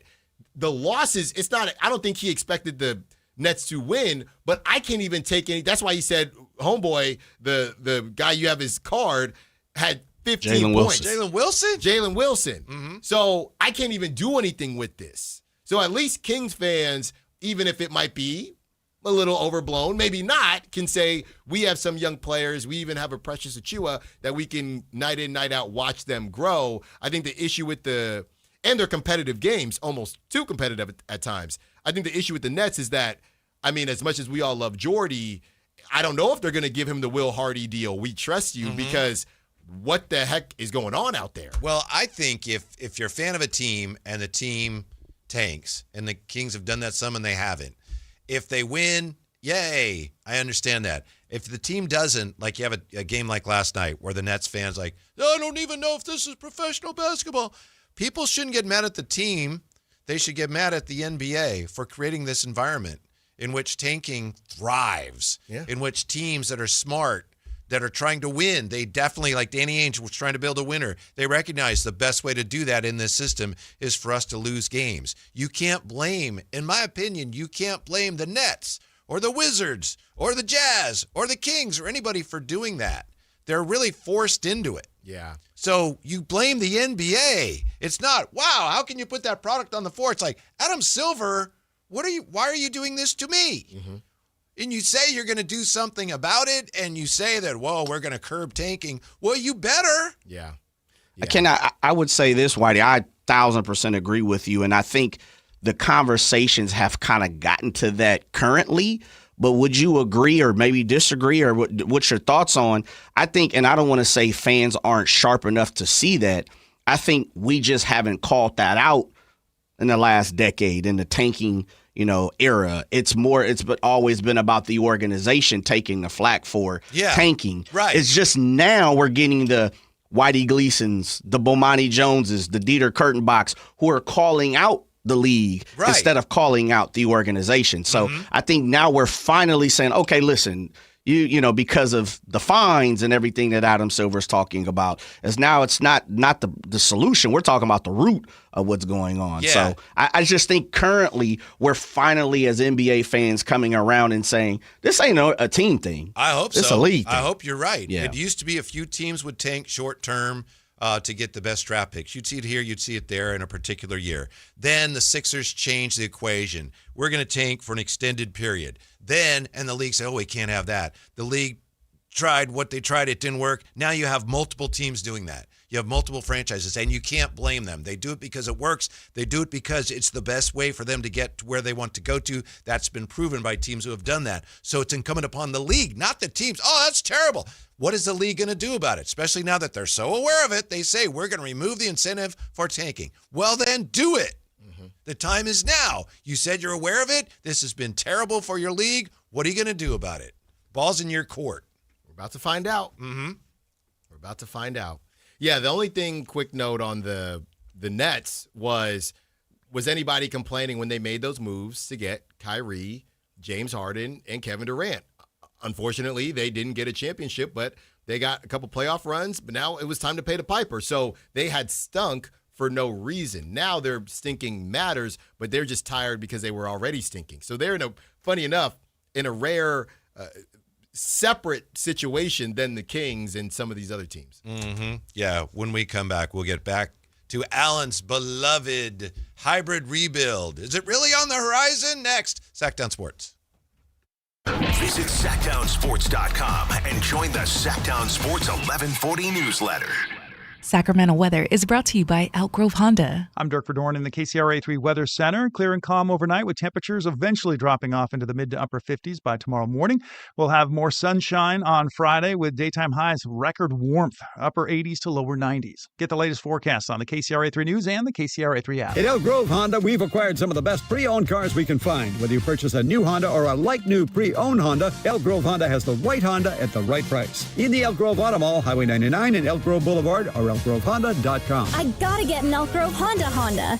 Jackson Hewitt has a great tax prep deal, $149 or less. Missing out is like ignoring the check engine light in your car. You'll regret it. Seriously, the price is only $149 or less, no matter how complicated, so don't wait. Like when you get a password expires today alert, or you're shopping online and there's only one item left. It's like your taxes are in the cart, just complete the purchase. Hurry! This deal for $149 or less is like your phone at 1%. It's about to power down. Limited time offer for new clients on federal returns. Participating locations only. Terms at jacksonhewitt.com/149. Pump up the volume. Business moves fast. Orders roll in, deadlines close in. When you ship with USPS Ground Advantage, you can keep up with confidence. Every package stays in our secure network from dock to door. And with nationwide reach, dependable tracking, and upfront affordable pricing, you get built-in peace of mind. You run the business. We run the routes. Visit USPS.com/Ground Advantage to learn more. Your business moves fast. Your bank should keep up. At Valley Strong Credit Union, business banking is built for momentum with tools that help you manage cash flow, streamline payments, and fuel growth. Right now, there's never been a better time to switch. Open a new Valley Strong business account and get 3 months of business banking products and services free, up to $750 in value to power your next big move. Because when your business runs stronger, the whole Valley does too. Valley Strong Credit Union. Grow your business, grow your future at valleystrong.com/business. Hey everyone, Johnny Mosley here, kicking off your Thursday with the Toyota Tahoe Report. The Toyota's warmed up and pointed toward the mountains. So let's take a look at how conditions are shaping up today. Thanks, Johnny. Thursday brings brilliant sunshine to the Sierra with temperatures climbing into the low 70s. Yeah, you heard that right. Light winds out of the northwest make for ideal spring skiing conditions. Enjoy the mountain. This report is brought to you by your local Toyota dealers. Toyota, let's go places. They do not know what Sactown brings. When on the low, that's a Sactown thing. Talking about us, it's a bounce out thing. Must they forgot we some Sacramento Kings. Whole squad going crazy, yeah, we back with it. Northern Cali going crazy, one sack winning. If you doubted us, then ain't no backspinning. This is real right here, ain't no catfishing. So tell me what you see now. Coming down the lane off the rebound. It's 9:16 now. Your afternoon home for Kings talk and so much more. The Drive Guys on Sactown Sports. There's your guy, Alan. We have monitors on, of course, all over the studio. Yaxel Lindeborg getting ready for Michigan to begin their NCAA tournament March. Yeah, around the same age as Devin Carter, I believe, turned 24 yesterday. Can I say something real quick, fellas? Howard against Michigan, yeah. I want to hijack the show. The fact of the matter is we're Sac Sports 1140, the leading sports station here in Sacramento. I think we could all agree upon that. Why in the heck does this TV in here not work? I thought it was being worked on. You know what? That's a bad look. Yeah. Honestly, it's a bad look. I'm gonna make some calls. And we're I not was trying to pleased. fix it in there earlier, and I was unsuccessful. Yeah, man, ain't no need for it. You're not the cable guy. It said something about HDMI connection, so I was looking for, okay, well, I could put that HDMI cord in there. Right. Well, that makes me, yeah. I'm something of a geek squad myself. Yeah. You know, I could. I'll bet you are. I could plug in an HDMI. Oh, boy. I could do that, too, but I didn't know I had to. The worst is when you see that it fits, and then you plug it in, and you're waiting, and nothing shows up. You think, man, those are all the tricks I had up my sleeve. I don't know where to go from here. Yeah. You're like Harry Potter, and your wand doesn't work. Yeah, the kids looking at like, Dad, I thought, what's going on, man? Uh-huh. Thought we were watching Hakuna Matata. Yeah, we're going to Hakuna Matata. Just hold on. What did you used to do in tech, if I may ask? So long story short, I was at an audio app, and basically I wasn't a engineer, but they had what is called a CMS, right? Or basically it's the management system that the engineers create, right? Content management system. So I learned the system, and then, for example, hey, Alan, this station needs a new logo. Like, hey, Drive Guys just changed. We're actually on the app, but we're Hey, Alan, this needs a new logo. So I would go in the back system, add the new logo. Hey, we need a new link. Here's the link. So stuff like that. And then some, hey, it's March Madness. Actually, I was going to text an old coworker because I get flashbacks. This is the craziest time because we had a deal with Westwood One. So they'd say, here are 6 stations, and here's where every game is playing. So we would have to organize every single game and where it was played. So that's what I did. Mm-hmm. And you gave up that glamorous work to come work here. I did, but they would let me. I said, hey, I can do some things with my voice, So then they let me do, some promos here and there, but it wasn't enough, Whitey. Hello, Larry. It wasn't enough. Larry, and they probably cable guy. recognized that. Oh yeah, they knew. Yeah, they said we got to let him fly. He came in late today, all dressed up again. Maybe has a job interview. No, he just does that when he's unhappy. Yep, you like that one. That's a good one. I do. I'm gonna tell when the kids get old enough. Hey, somebody not taking care of you right. You go in there dressed up. Mm-hmm. See what they think. So tell us more about your beloved hybrid rebuild and why you think the Kings are on track for it. Yeah, and you do, right? You think that's where it's headed. No, I really do. And let's just go through the contracts here. Malik Monk.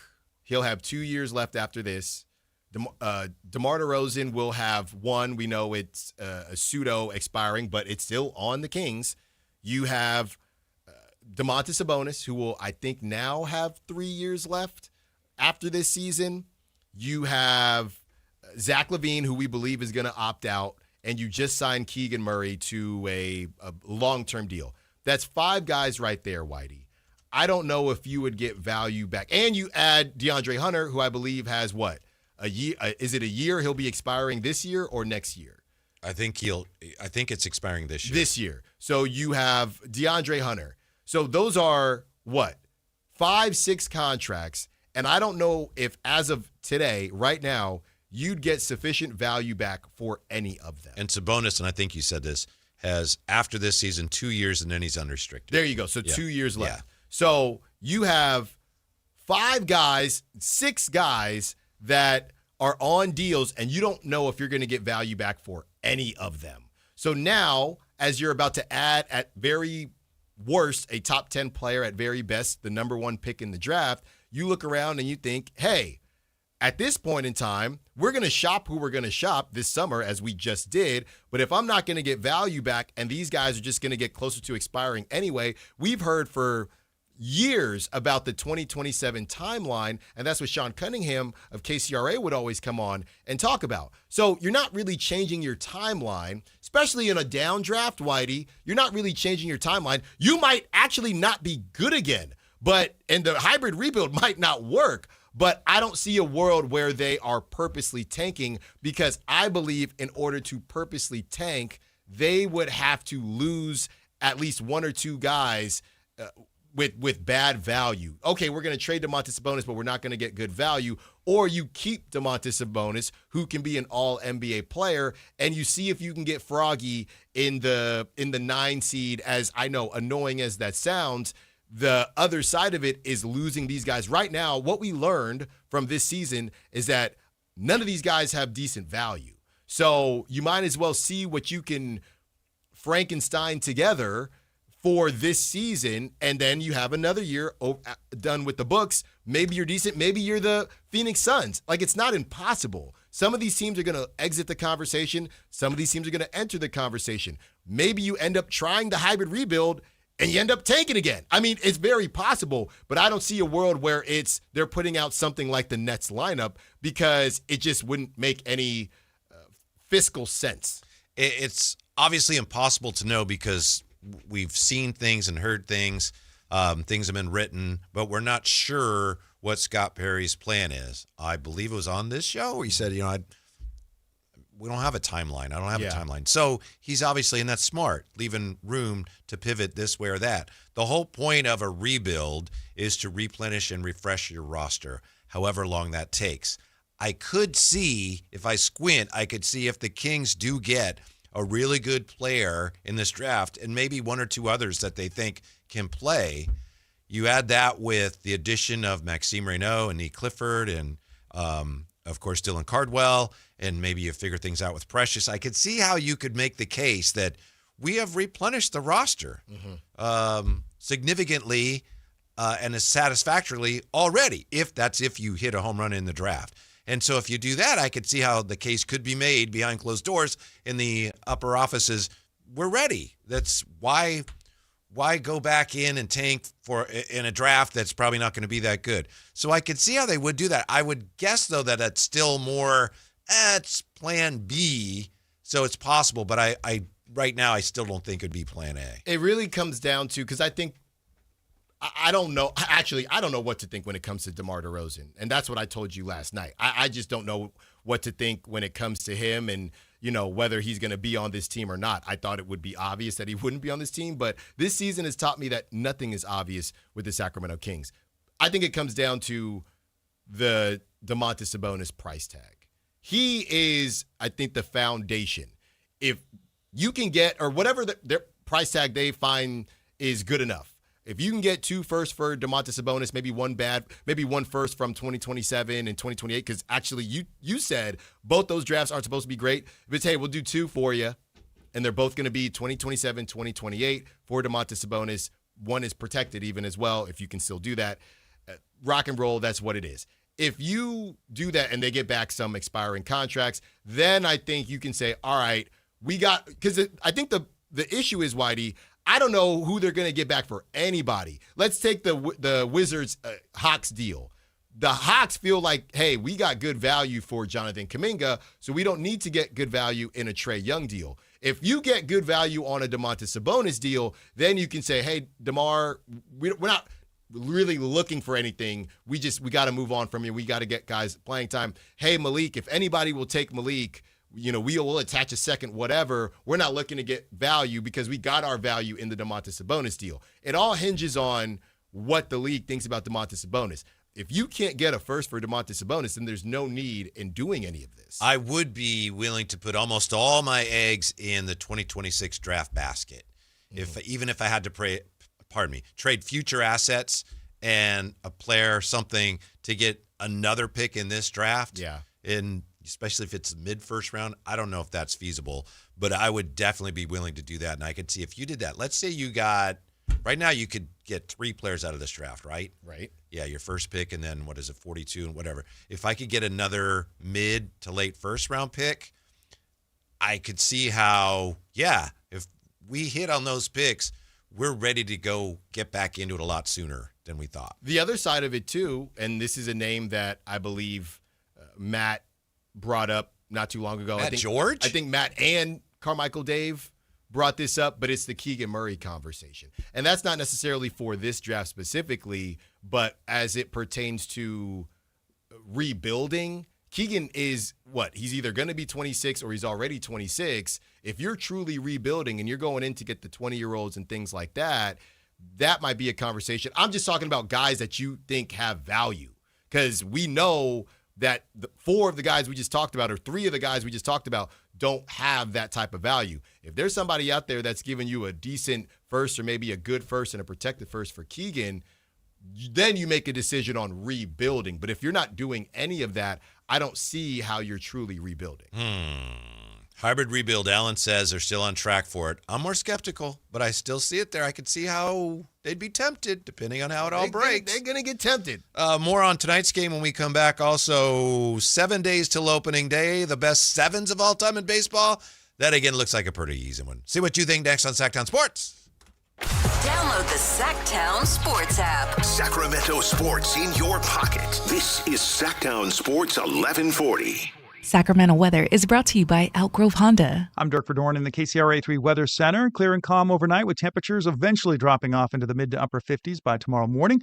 We'll have more sunshine on Friday with daytime highs record warmth, upper 80s to lower 90s. Get the latest forecasts on the KCRA3 News and the KCRA3 app. At Elk Grove Honda, we've acquired some of the best pre-owned cars we can find. Whether you purchase a new Honda or a like-new pre-owned Honda, Elk Grove Honda has the right Honda at the right price. In the Elk Grove Auto Mall, Highway 99 and Elk Grove Boulevard, or elkgrovehonda.com. I gotta get an Elk Grove Honda. Golf to Go is brought to you by the Hagen Oaks Golf Super Shop. Here's Frank LaRosa. If you struggle with alignment off the tee, Golf.com's Zephyr Melton has a fix. If you aren't aimed where you think you are, you're putting yourself in a poor position before you even swing the club. Sometimes your brain will play tricks on you and make you feel like you're aimed one way, when in reality you are aligned in a totally different spot. There are only 2 areas where you get to place your ball before you hit a shot: the green and the tee box.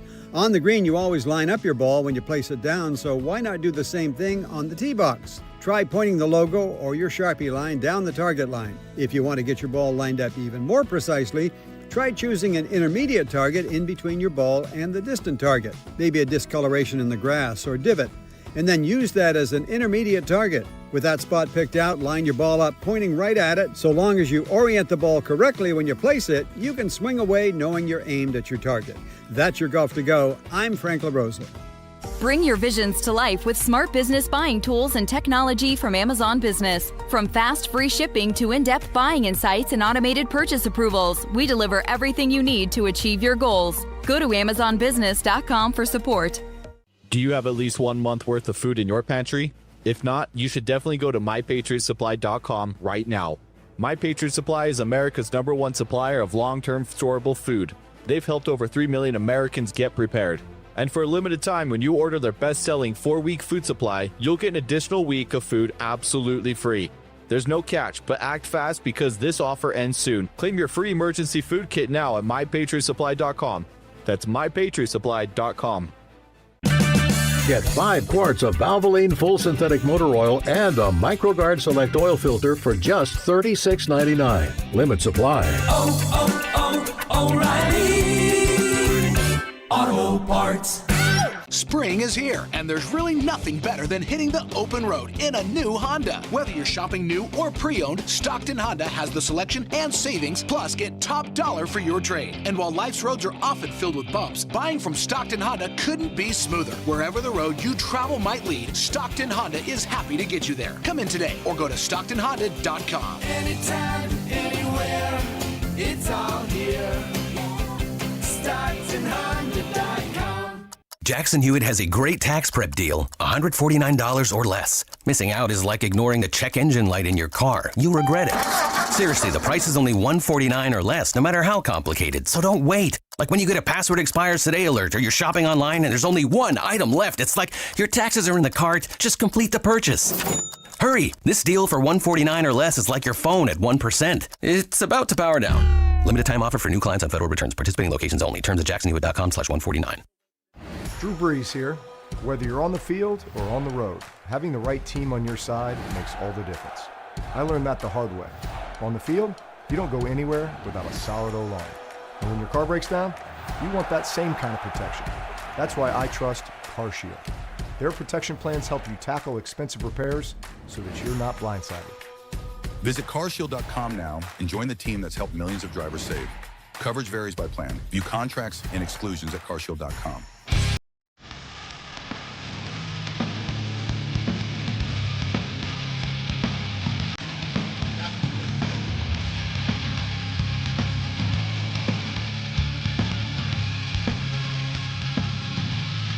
The Drive Guys with Kevin Gleason and Alan Stiles on Sactown Sports 1140. Jay in the mood for some rock today. The Drive Guys. We were just talking about the Kings, their future. Of course, their future tonight involves a game with the Sixers. No Joel Embiid, no Nick Clifford. In the text line here from the 916, I personally don't even see Nick Clifford in our future. He is at best a Malik Monk at his ceiling. To me, that you're saying two different things. Bless you for listening. Thank you. If he's at best a Malik Monk, I mean, Malik Monk is a role. He has a role in the rotation. So if Nick Clifford, that's a pretty good ceiling. Let's be honest. Yeah. And I think that's the thing. Everybody just continuing to have a conversation about being quote unquote the guy. Like Maxime and Nick are probably going to be role players, and that is a conversation that's come up. The negative connotation when you say that. But one guy went, we read off all the 24th pick? We read off all of those picks. There was one, I think, what was it, Kyle Lowry? And he was Kyle Lowry ever a star? No, he was, I don't know. Kyle Lowry's a confusing one. We're going to see him tonight. Yeah. But that's probably the main name. He was pretty good, but he's right there. And that's the best that it's been. So I don't know that anyone's having conversations about the 24th pick in the draft being stars. Now, it can happen, but that's okay. But that's okay. They didn't pick him last year. By the way, Kyle Lowry was an all-star 1, 2, 3, 4, 5, 6 years in a row. Okay, so he's clearly the best when we did that exercise. So, yeah, the chances of him being Kyle Lowry, and he's a champion as well. So that's probably not going to happen. But that doesn't mean that we're talking about guys that were drafted top 10 staying in the NBA. And I know he's on the Kings now, but look at Killian Hayes, battling, scratching and clawing to stay in the NBA. And he went number 7. So there shouldn't be a comparison. I don't know why. And I tried to tell people he's going to get his career high tonight, by the way. I tried to tell people this. Killian Hayes? He's going to get a double-double tonight. Let me walk that back a little because I think his career high is like 30. Okay. Yeah. Double-double, though. Easy tonight. Easy for Kill. So I don't know why that conversation shouldn't even be coming up. Did the Kings find an NBA rotation player? Which conversation exactly shouldn't be coming up? Just the idea of Nick Clifford being Malik Monk as a negative connotation. Yeah. Nick Clifford, I think, is going to be a much better defender. I don't think they're going to be the same type of players, but if you're just talking about what kind of role he'll play, how substantial the role is, I don't think that's necessarily a bad thing for Nick Clifford. And think about value. Malik Monk went top 10. I'm talking about on a good team, too. Right. I'm saying Malik Monk went top 10. You got Nick in the mid-20s. Mm-hmm. So look at that value right there. I found this interesting, Whitey. Somebody said this as Maxime Reynaud. It says, this is from the NBA. Maxime Reynaud has inspired some comparisons to former Kings big men who announced their NBA arrivals.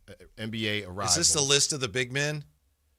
This is just about the rookies. Okay, because I saw something, pardon me, but I saw someone wrote something about he is being compared to other Kings rookie centers. And it's like DeMarcus Cousins. Yeah, Marvin Bagley, yeah, Brian Grant, and Jason Thompson. That list is all over the place. Yeah. I mean, those are all NBA players. That's good, but he also DeMarcus Cousins to Marvin Bagley? He also hasn't been compared to them.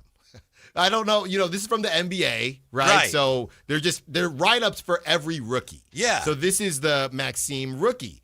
And they go on to talk about the 23 points. But I saw this comment that I thought was interesting. And just a random Twitter person. Reynaud hitting number 4 on the rookie ladder is exactly why he's already cooked.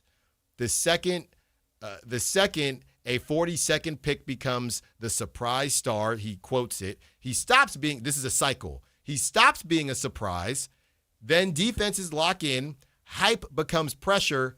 Ceiling reached. So basically he's saying that because of basically what people are trying to do with Nick Clifford, and Nick Clifford hasn't even done what Maxime Reynaud did, basically this season might give fans unrealistic expectations for Maxime Reynaud. I do think there's a good point in there, and the point is this. I thought of this when remember Nick had that game where he only took 4 shots, whatever. Mm-hmm. Jay, you know this. We all know, you know this, Alan. What am I talking about? But when the better you play, the more prominent you are in the other team's scattering report. Right. Yeah, when you're coming off the bench, and maybe you haven't been playing that much, teams they don't spend a lot of time on you. Mm-hmm. And NBA teams don't have a lot of time to spend on anybody. Mm-hmm. But when you're Maxime Reynaud and you're climbing up the rookie ladder, yeah, you're on the whiteboard. Mm-hmm. Tonight, when the Sixers are going over the game plan, he's going to be one of the guys up there that we got to do this against him. And so it's a whole different challenge for him. That doesn't mean he can't thrive, but it's a whole different set of challenges. Yeah, and the reality is, I mean, who else is the scouting report going to have? If I'm the Sixers, I have no clue how many minutes Russell Westbrook's going to play. I have no clue how much DeMar DeRozan's going to play. What I do know is that Maxime Reynaud is going to be out there. No Nick Clifford tonight, by the way. So yeah, I do know. I'm circling.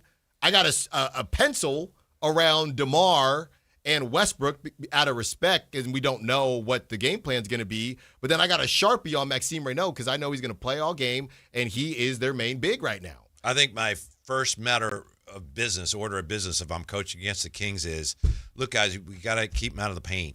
Don't let them drive. Keep them out of the paint, and then let them shoot the threes. And they're not very good at that. Let them shoot all the threes they want. That's what defense in the NBA is about increasingly. It's so hard to stop anybody, to truly stop people at that level. It's more about encourage the opposition to take shots they don't like to take. Yeah. Find out what they like to do the best and try to discourage them from that as much as you can and get them to take shots that they don't really like to take. Yeah. So the Kings is like, pack the paint and let them shoot the threes. Yeah. I mean, we were talking about, some of the coaching you were doing, but it reminds me we were in an intramural league. This is, not in college. This is, just an adult league or whatever. And there was a team, it was a pretty big team, and they just ran a zone because they knew, hey, we're facing random people every night. Y'all aren't going to light it up from 3-ball every single night. So they just ran a zone and let us chuck it up and maybe get hot one night, but more often than not, even if you shoot 30 whatever percent, we'll take our chances. And it seems like that's what, teams are just doing with the Kings. And, Russ probably doesn't even shoot as many threes as he's dared to shoot. He probably could shoot more.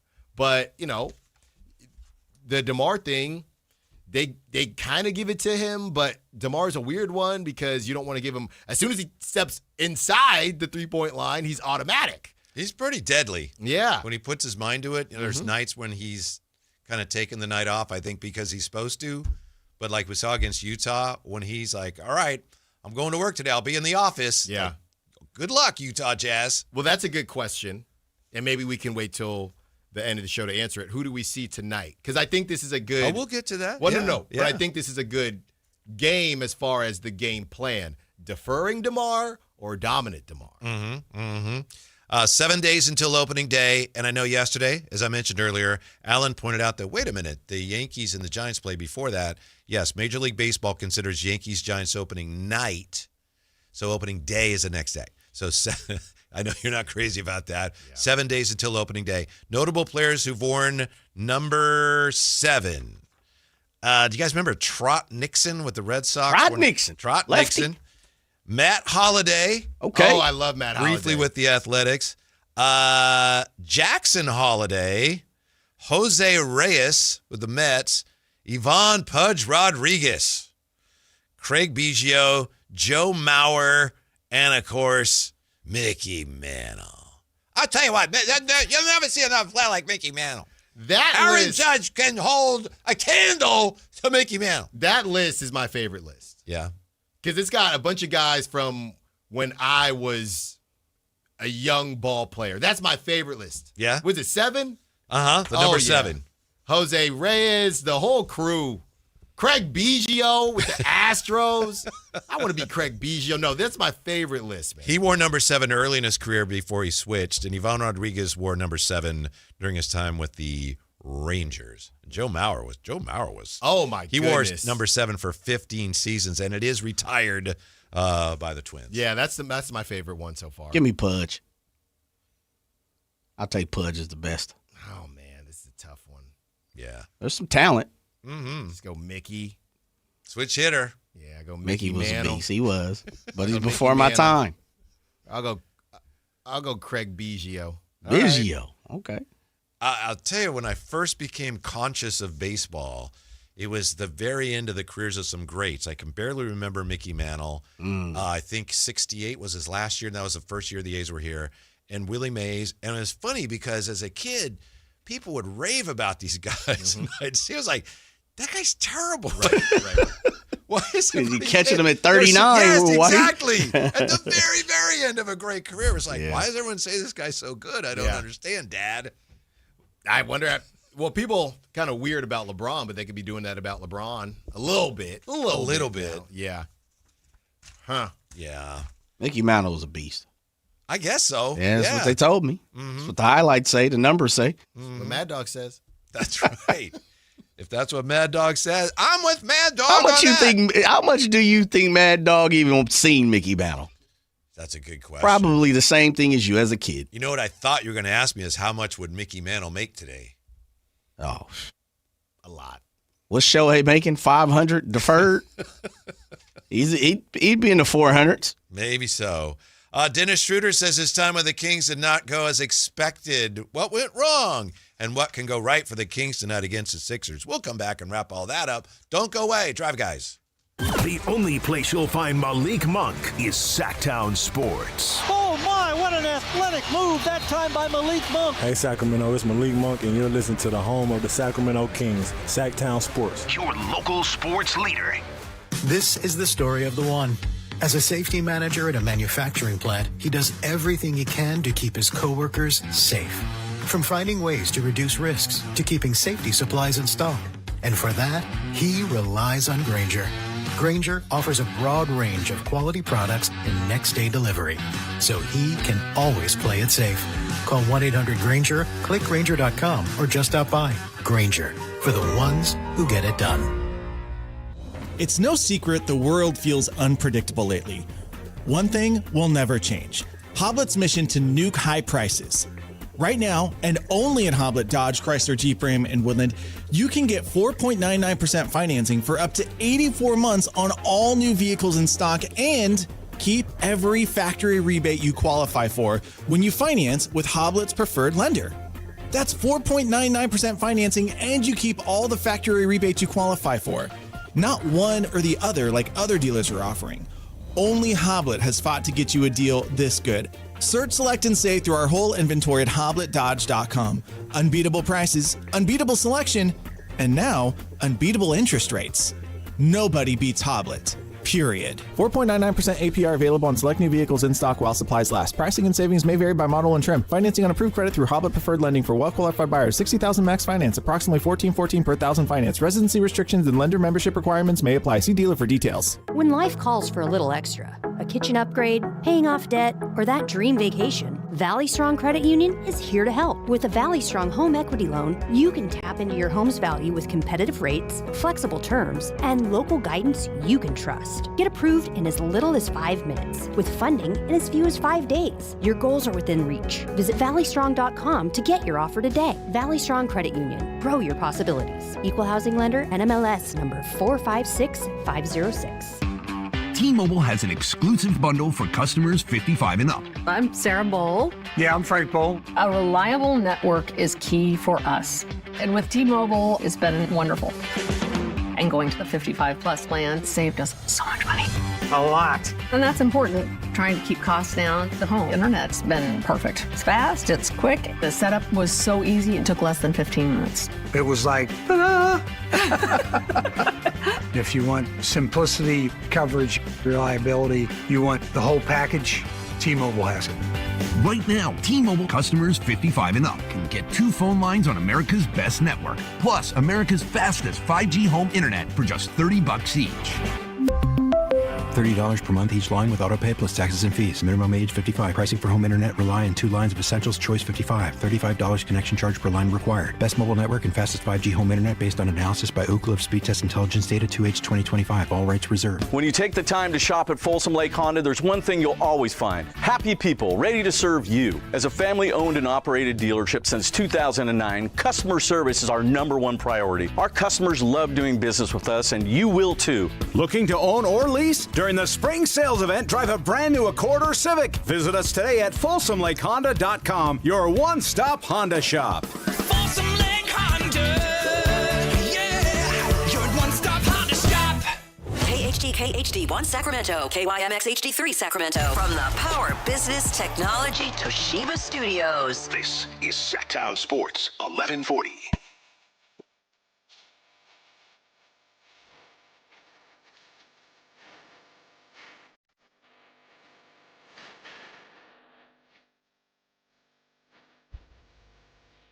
Live and local, it's the Drive Guys. Watch the show on youtube.com/Sactown Sports 1140. Or listen on the Sactown Sports app. Yeah, a lot of brackets may get busted up today and tomorrow. Also, some draft boards may experience some shaking up because there's some of these draft pundits out, as you know, who saw Cam Boozer today, and they're saying, well, for the first time, I don't know.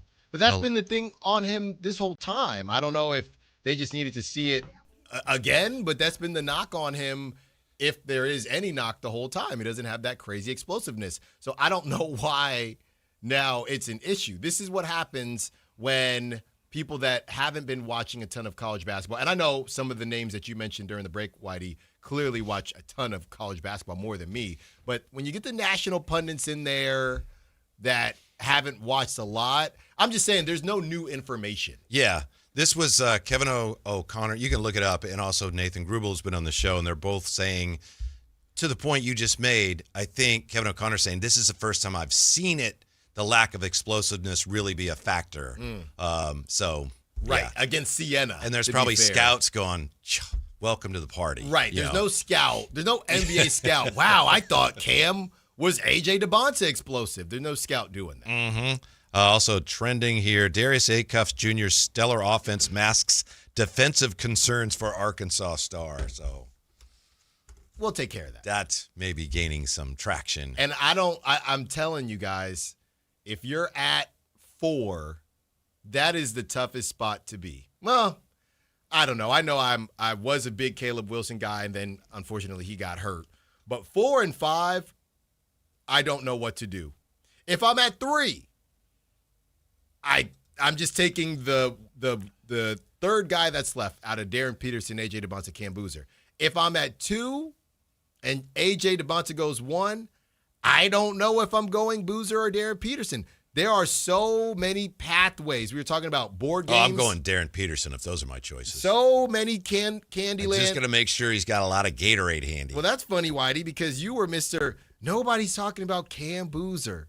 So you wanted people to talk about Cam Boozer. You bought all that? Just to not take him. You bought all that? You were doing that for 2 weeks. But I've been consistently, other than yesterday, on the Darren Peterson #1 train. That's true. Here's one more note on the 2026 NBA Draft Guide at The Ringer. Very interesting, and they'll update it. It's very thorough. Doesn't mean it's all right, but it's very thorough. They list the top 14. We went over that earlier. They have only 4 players that are highlighted in gold, which means that The Ringer considers them potential franchise players. Darren Peterson, Cam Boozer, A.J. DeBonta, and Caleb Wilson are the 4. in order. 1, 2, 3, 4. All of them, as you can see here, Alan, shaded in gold. Okay, so nobody is worried about this. Caleb Wilson does not seem to be as much of a risk as I made up in my mind, I guess, just because he's only played in 20-something games. And let me make sure I'm clear. Players highlighted in gold are the marquee need-to-know guys in this year's class and have full super deep dive scouting report. So, okay, they're saying those are the need-to-know guys. Yeah. Huh. There it is. That's short. Not a long list. Checking it twice. Well, I got something for you. Okay. Because this is what I'm talking about, Jay. And I don't know if Kyle Draper is in on this or not, because this is beloved Philadelphia. The Phillies are changing the game with their new Schwar Bomb Sundae.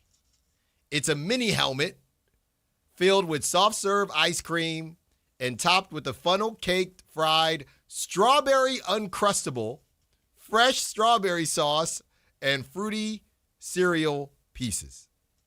I hate the Phillies. I don't hate that. We can't get anything like this. I know. Look at that. We need something like that. The only thing that would make it better is why skimp on the ice cream? Why the mini helmet? I don't know. Give me the regular helmet. Yeah. The 22-foot size. Yeah, I need 22 feet of that. I need a real helmet. Mm-hmm. I do think now they just signed Kyle Schwarber. They just re-signed him. But, I mean, you can't trade him now, right? Well, at San Francisco, they have all the Ghirardelli stuff, right? Yeah. And so they probably can't alter the menu too much, and then you can't have something that Enough competes. with Ghirardelli. I don't know. Enough with the crabs. Yeah. Enough. It's enough. Enough with Ghirardelli. Enough with the Coca-Cola slide. If you're going to have a Coca-Cola slide, why don't you have a Coca-Cola Sundae extraordinaire, right? Call it the Buster Posey. I thought you were going to say, why not have people slide into a big pool of Coke? Yeah, why not? Yeah. Come on, man. I had to tell you that. Look, the Giants, Jay and I don't root for them, but I recognize tremendous all-time great franchise. But sometimes they're caught up a little too much in just, we're the Giants and we're in San Francisco. Jay, am I right? Oh, I get it. 1,000%. Yeah. Oh, I get it. They got the same issue that the St. Mary's Gales got. Same 1,000%. issue. They got the same dang issue. I'm tired of it, man. Mm-hmm. It's almost like, look, we're one of the major cities in California, got a little bit of an inferiority complex because we're not LA and we're not New York. And then there's an overcompensation there by just acting like we're better than everybody else because deep down there's a feeling like we're not LA and we're not New York. I don't know if that's a little, I don't know if Uh-huh. I don't know Dr. if it's Gleason, I don't know we'll if be it's all back that. tomorrow. I don't know if Call it's my all office to make an that. appointment. Just put something on the menu, man. You're booked. Booked and busy. Just put something on the menu, man. I don't know if it's all that whitey. Yeah. Well, I'm looking at the menu for tonight, Alan. We got Kings basketball. Oh, now that's a 4.8. I'm in a good mood. We got the Kings and the Sixers. We also have Dennis Schroeder making some comments that emerged today. Hoops Hype picked them up from a podcast that was done in German, an interview Dennis Schroeder did with a German gentleman. I don't know his name. It's a fine podcast. But in the podcast, as you may know by now, Dennis Schroeder said that he felt the Kings did not live up to what they had promised him. Fair enough? Is that fair? Yes. Yeah. And I think the biggest thing as everybody, chimes in, well, you got to beat out, you just have to be better. You have to beat out whoever. I get it. It's about being competitive. I understand all that. But the roster also didn't make sense, right? You brought in two point guards. At that time, you didn't really have enough wings. So none of it made sense. You had contracts that you couldn't move off of. It just seemed like it was an unnecessary move before seeing what it looked like with Dennis Schroeder. Now, I have no clue how often Russell Westbrook's phone was ringing. Depends on who you ask. But, Whitey, I mean, the way it came off, I don't know to you, but the way it came off to me is they saw Dennis Schroeder for about 3 games. They said, oh, we got to add something, right? That's how it would feel. Like, oh, this is not enough. Mm-hmm. This is not enough. They didn't even let my guy rock. And the whole thing was, well, we needed, more traditional two point guards, a backup point guard. Then Doug was playing them together, and then all of a sudden, well, Schroeder's just better suited coming off the bench, which is probably true, but you signed him to a 3-year deal and told us that he was this huge pillar. I did have someone who works for the team, not in scouting, not on the staff or anything, and this was just their opinion. They weren't trying to give me any inside information. But to the point you made, when they signed Russ, this person was suggesting, I think maybe they saw Schroeder and they said, whoops, we better do something. That is real early buyer's remorse. Yes. Real early. Again, this is just somebody's guess. Yeah. Ooh. Mm-hmm. I mean, that means that the style of play, because that's not a matter of, oh, we think he's going to get better, anything like that. That's a matter of, yeah, we thought that style of play was going to work better. And Whitey, that's a whiff. That's a whiff. Mm-hmm. There's no other way to explain that. I'm in a better situation now, said Dennis Schroeder, but when someone says something, I'm always a fan of making sure we keep it that way. Again, we could play you the clip, but it's in German. If I tell someone, hey, we're going to do this and this, then I don't suddenly go off to the right, so you should always keep your word. And unfortunately, the Sacramento Kings didn't do that, end quote. Dennis Schroeder, who says, I am grateful they paid me and that they initially believed in the vision. And yeah, that's why it's still extremely difficult. But I think after the season, maybe we can sit down and talk about what bothered me, or rather what the situation was, why it is kind of the way it is now, end quote. So they went into it. Help me out here, Whitey. They went into it because the whole thing is such a blur. Preseason games happened, and then Russ was brought in before the season even started.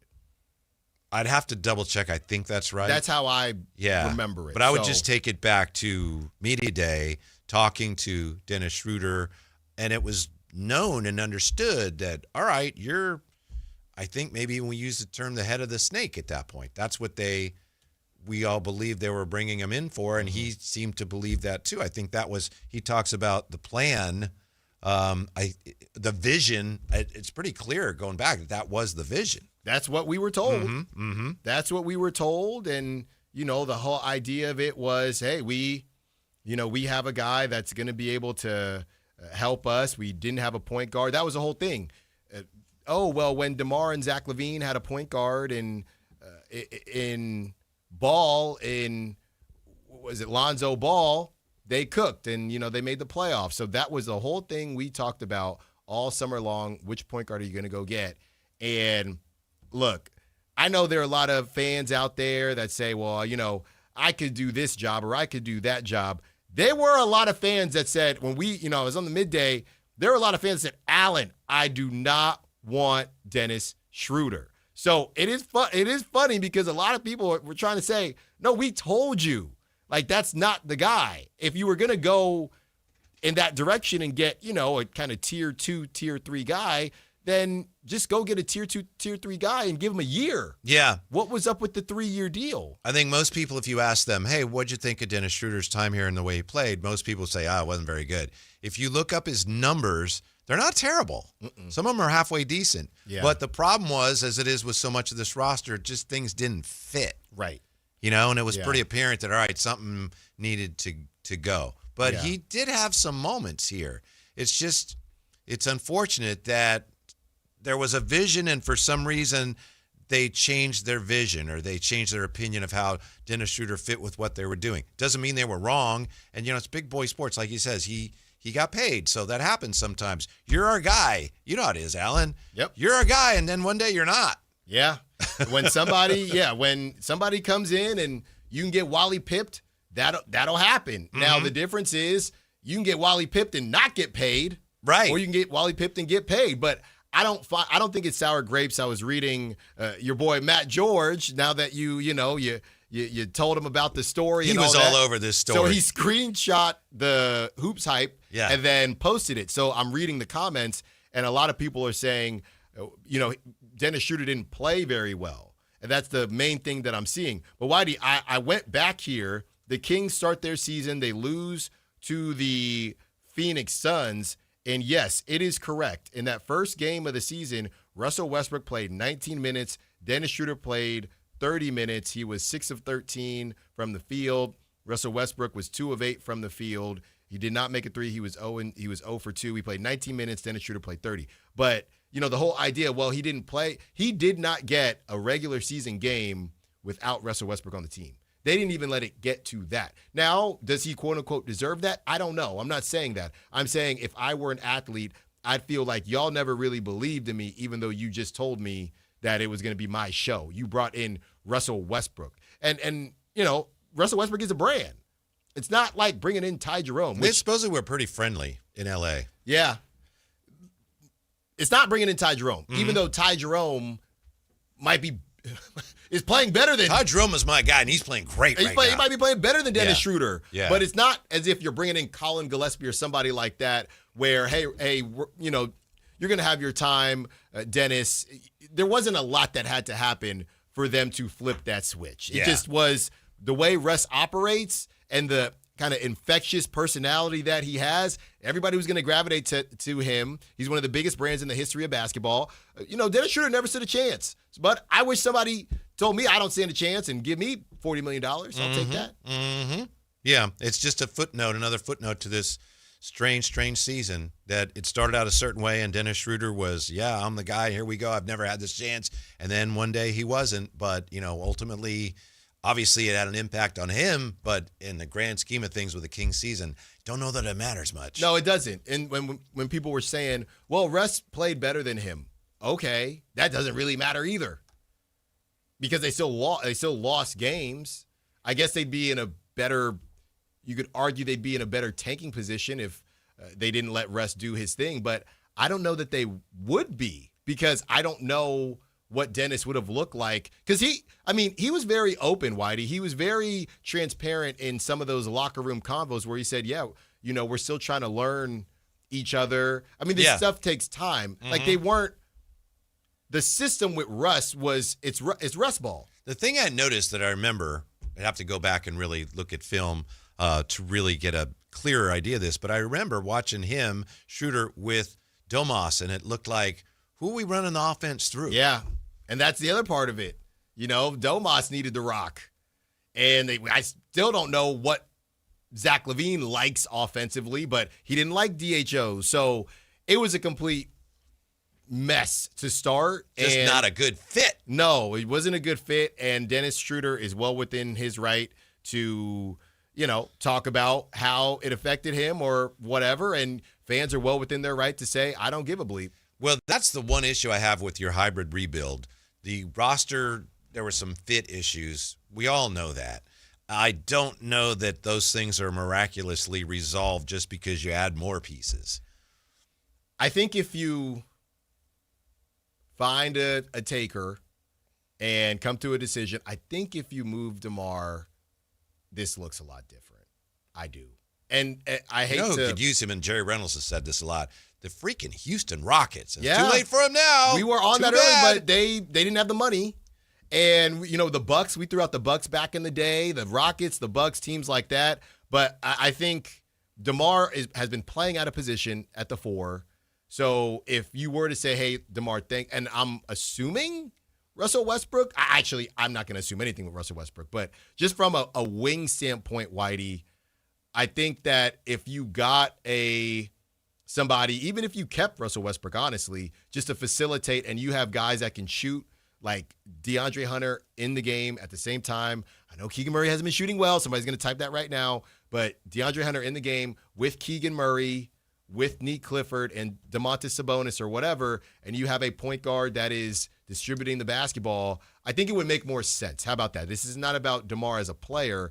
I just think a lot of stuff makes more sense if you remove DeMar just from where the pieces would fit. LaVine, I didn't even mention LaVine on the perimeter. I think it would just make more sense. This is another game tonight that for me is an indicator of which way the Kings want to play it. But maybe I'm just in denial. Maybe I'm just not accepting the fact that, no, they want to win some of these games. I think you're in denial. I think we're going to learn pretty quickly. I keep thinking, well, they won a few, but now it's time to get serious about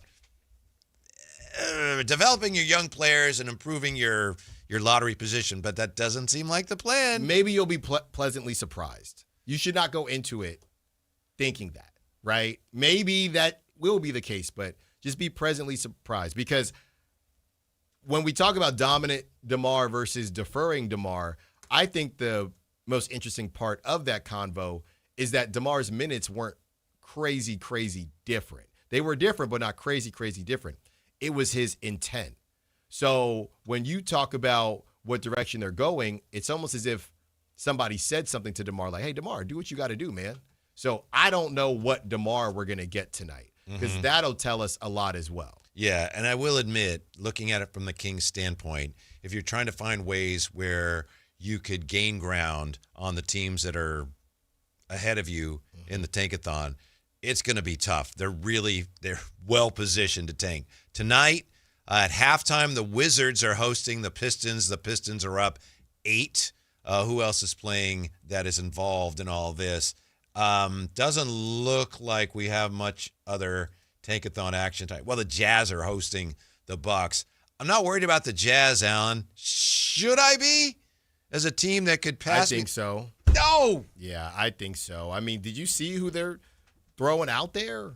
I mean, aren't they going to get fined? Or the Filipowski thing? Isn't that whole thing kind of weird? It is. That he just didn't play. They lost. Healthy scratch. Whitey, you want to be worried about them? They lost 147 to 111 to the Timberwolves. Yes. Yeah, but they've got 20 wins and I've got 18. And that's scarier than I thought. And this is the type of stuff we're talking about. And I know this guy's a bucket. 147 to 111. Bryce Sensabaugh had 41. Nice. Like, what are we doing with that?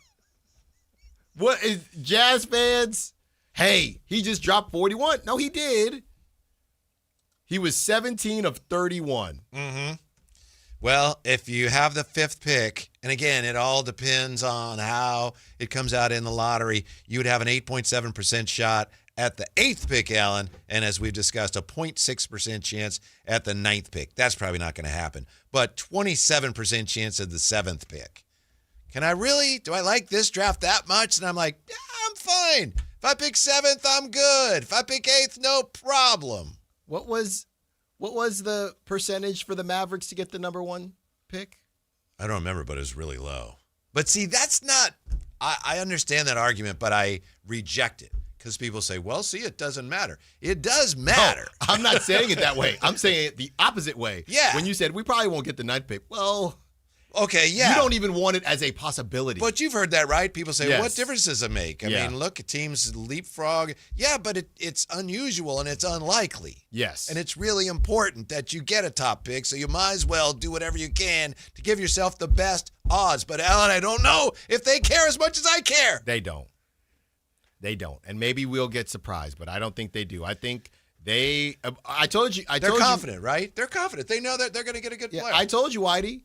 Russell Westbrook, one more game to move up to 24th on the games played list, just the most games played. So there's always going to be something to accomplish in these games. And by the way, the wink stuff that Alan and I may or may not have heard about some veterans that may or may not have been shut down for the year, turns out so far that hadn't happened. Nope. Yeah. Nope. But that was all unofficial. Wait, anyway. Hold on, Whitey.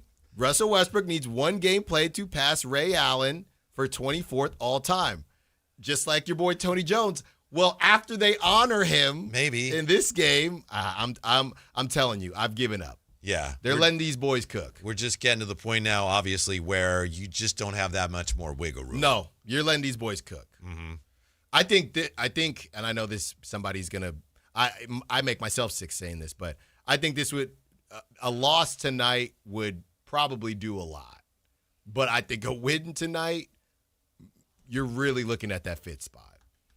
Tonight's a huge game, so it depends what they want to do. Yeah. Originally, I was thinking if Embiid plays tonight, the Sixers will win. I know he's been hurt, but he's not playing tonight, so I think the Kings have an excellent chance to prevail this evening, despite the absence of Nick Clifford and Malik Monk. Yeah, and let's see I think they read it earlier, but it always is changing. As of, 5 hours ago,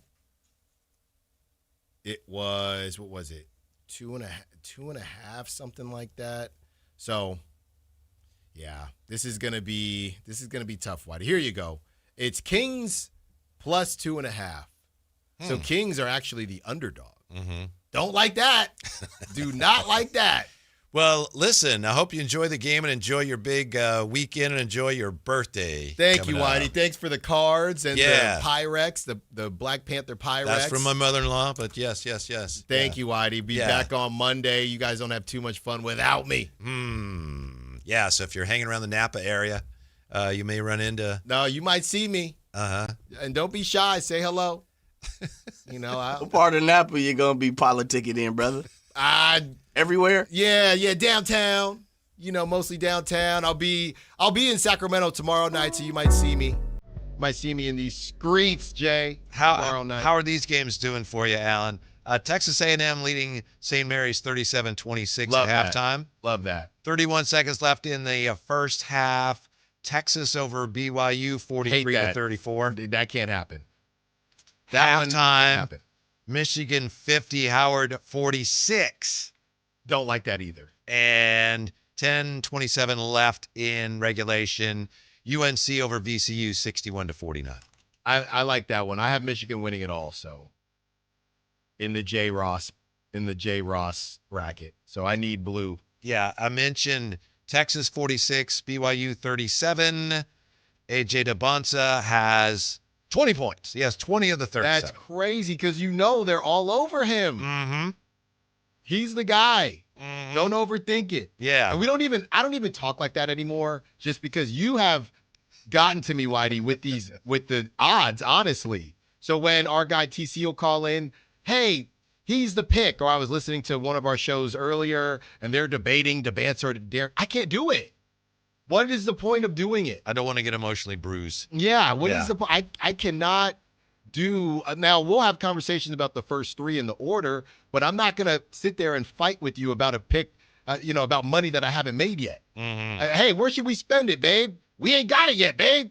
Have a great holiday weekend, birthday weekend, I should say. Jay and I back with you tomorrow. We got game night next on Sactown Sports. San Francisco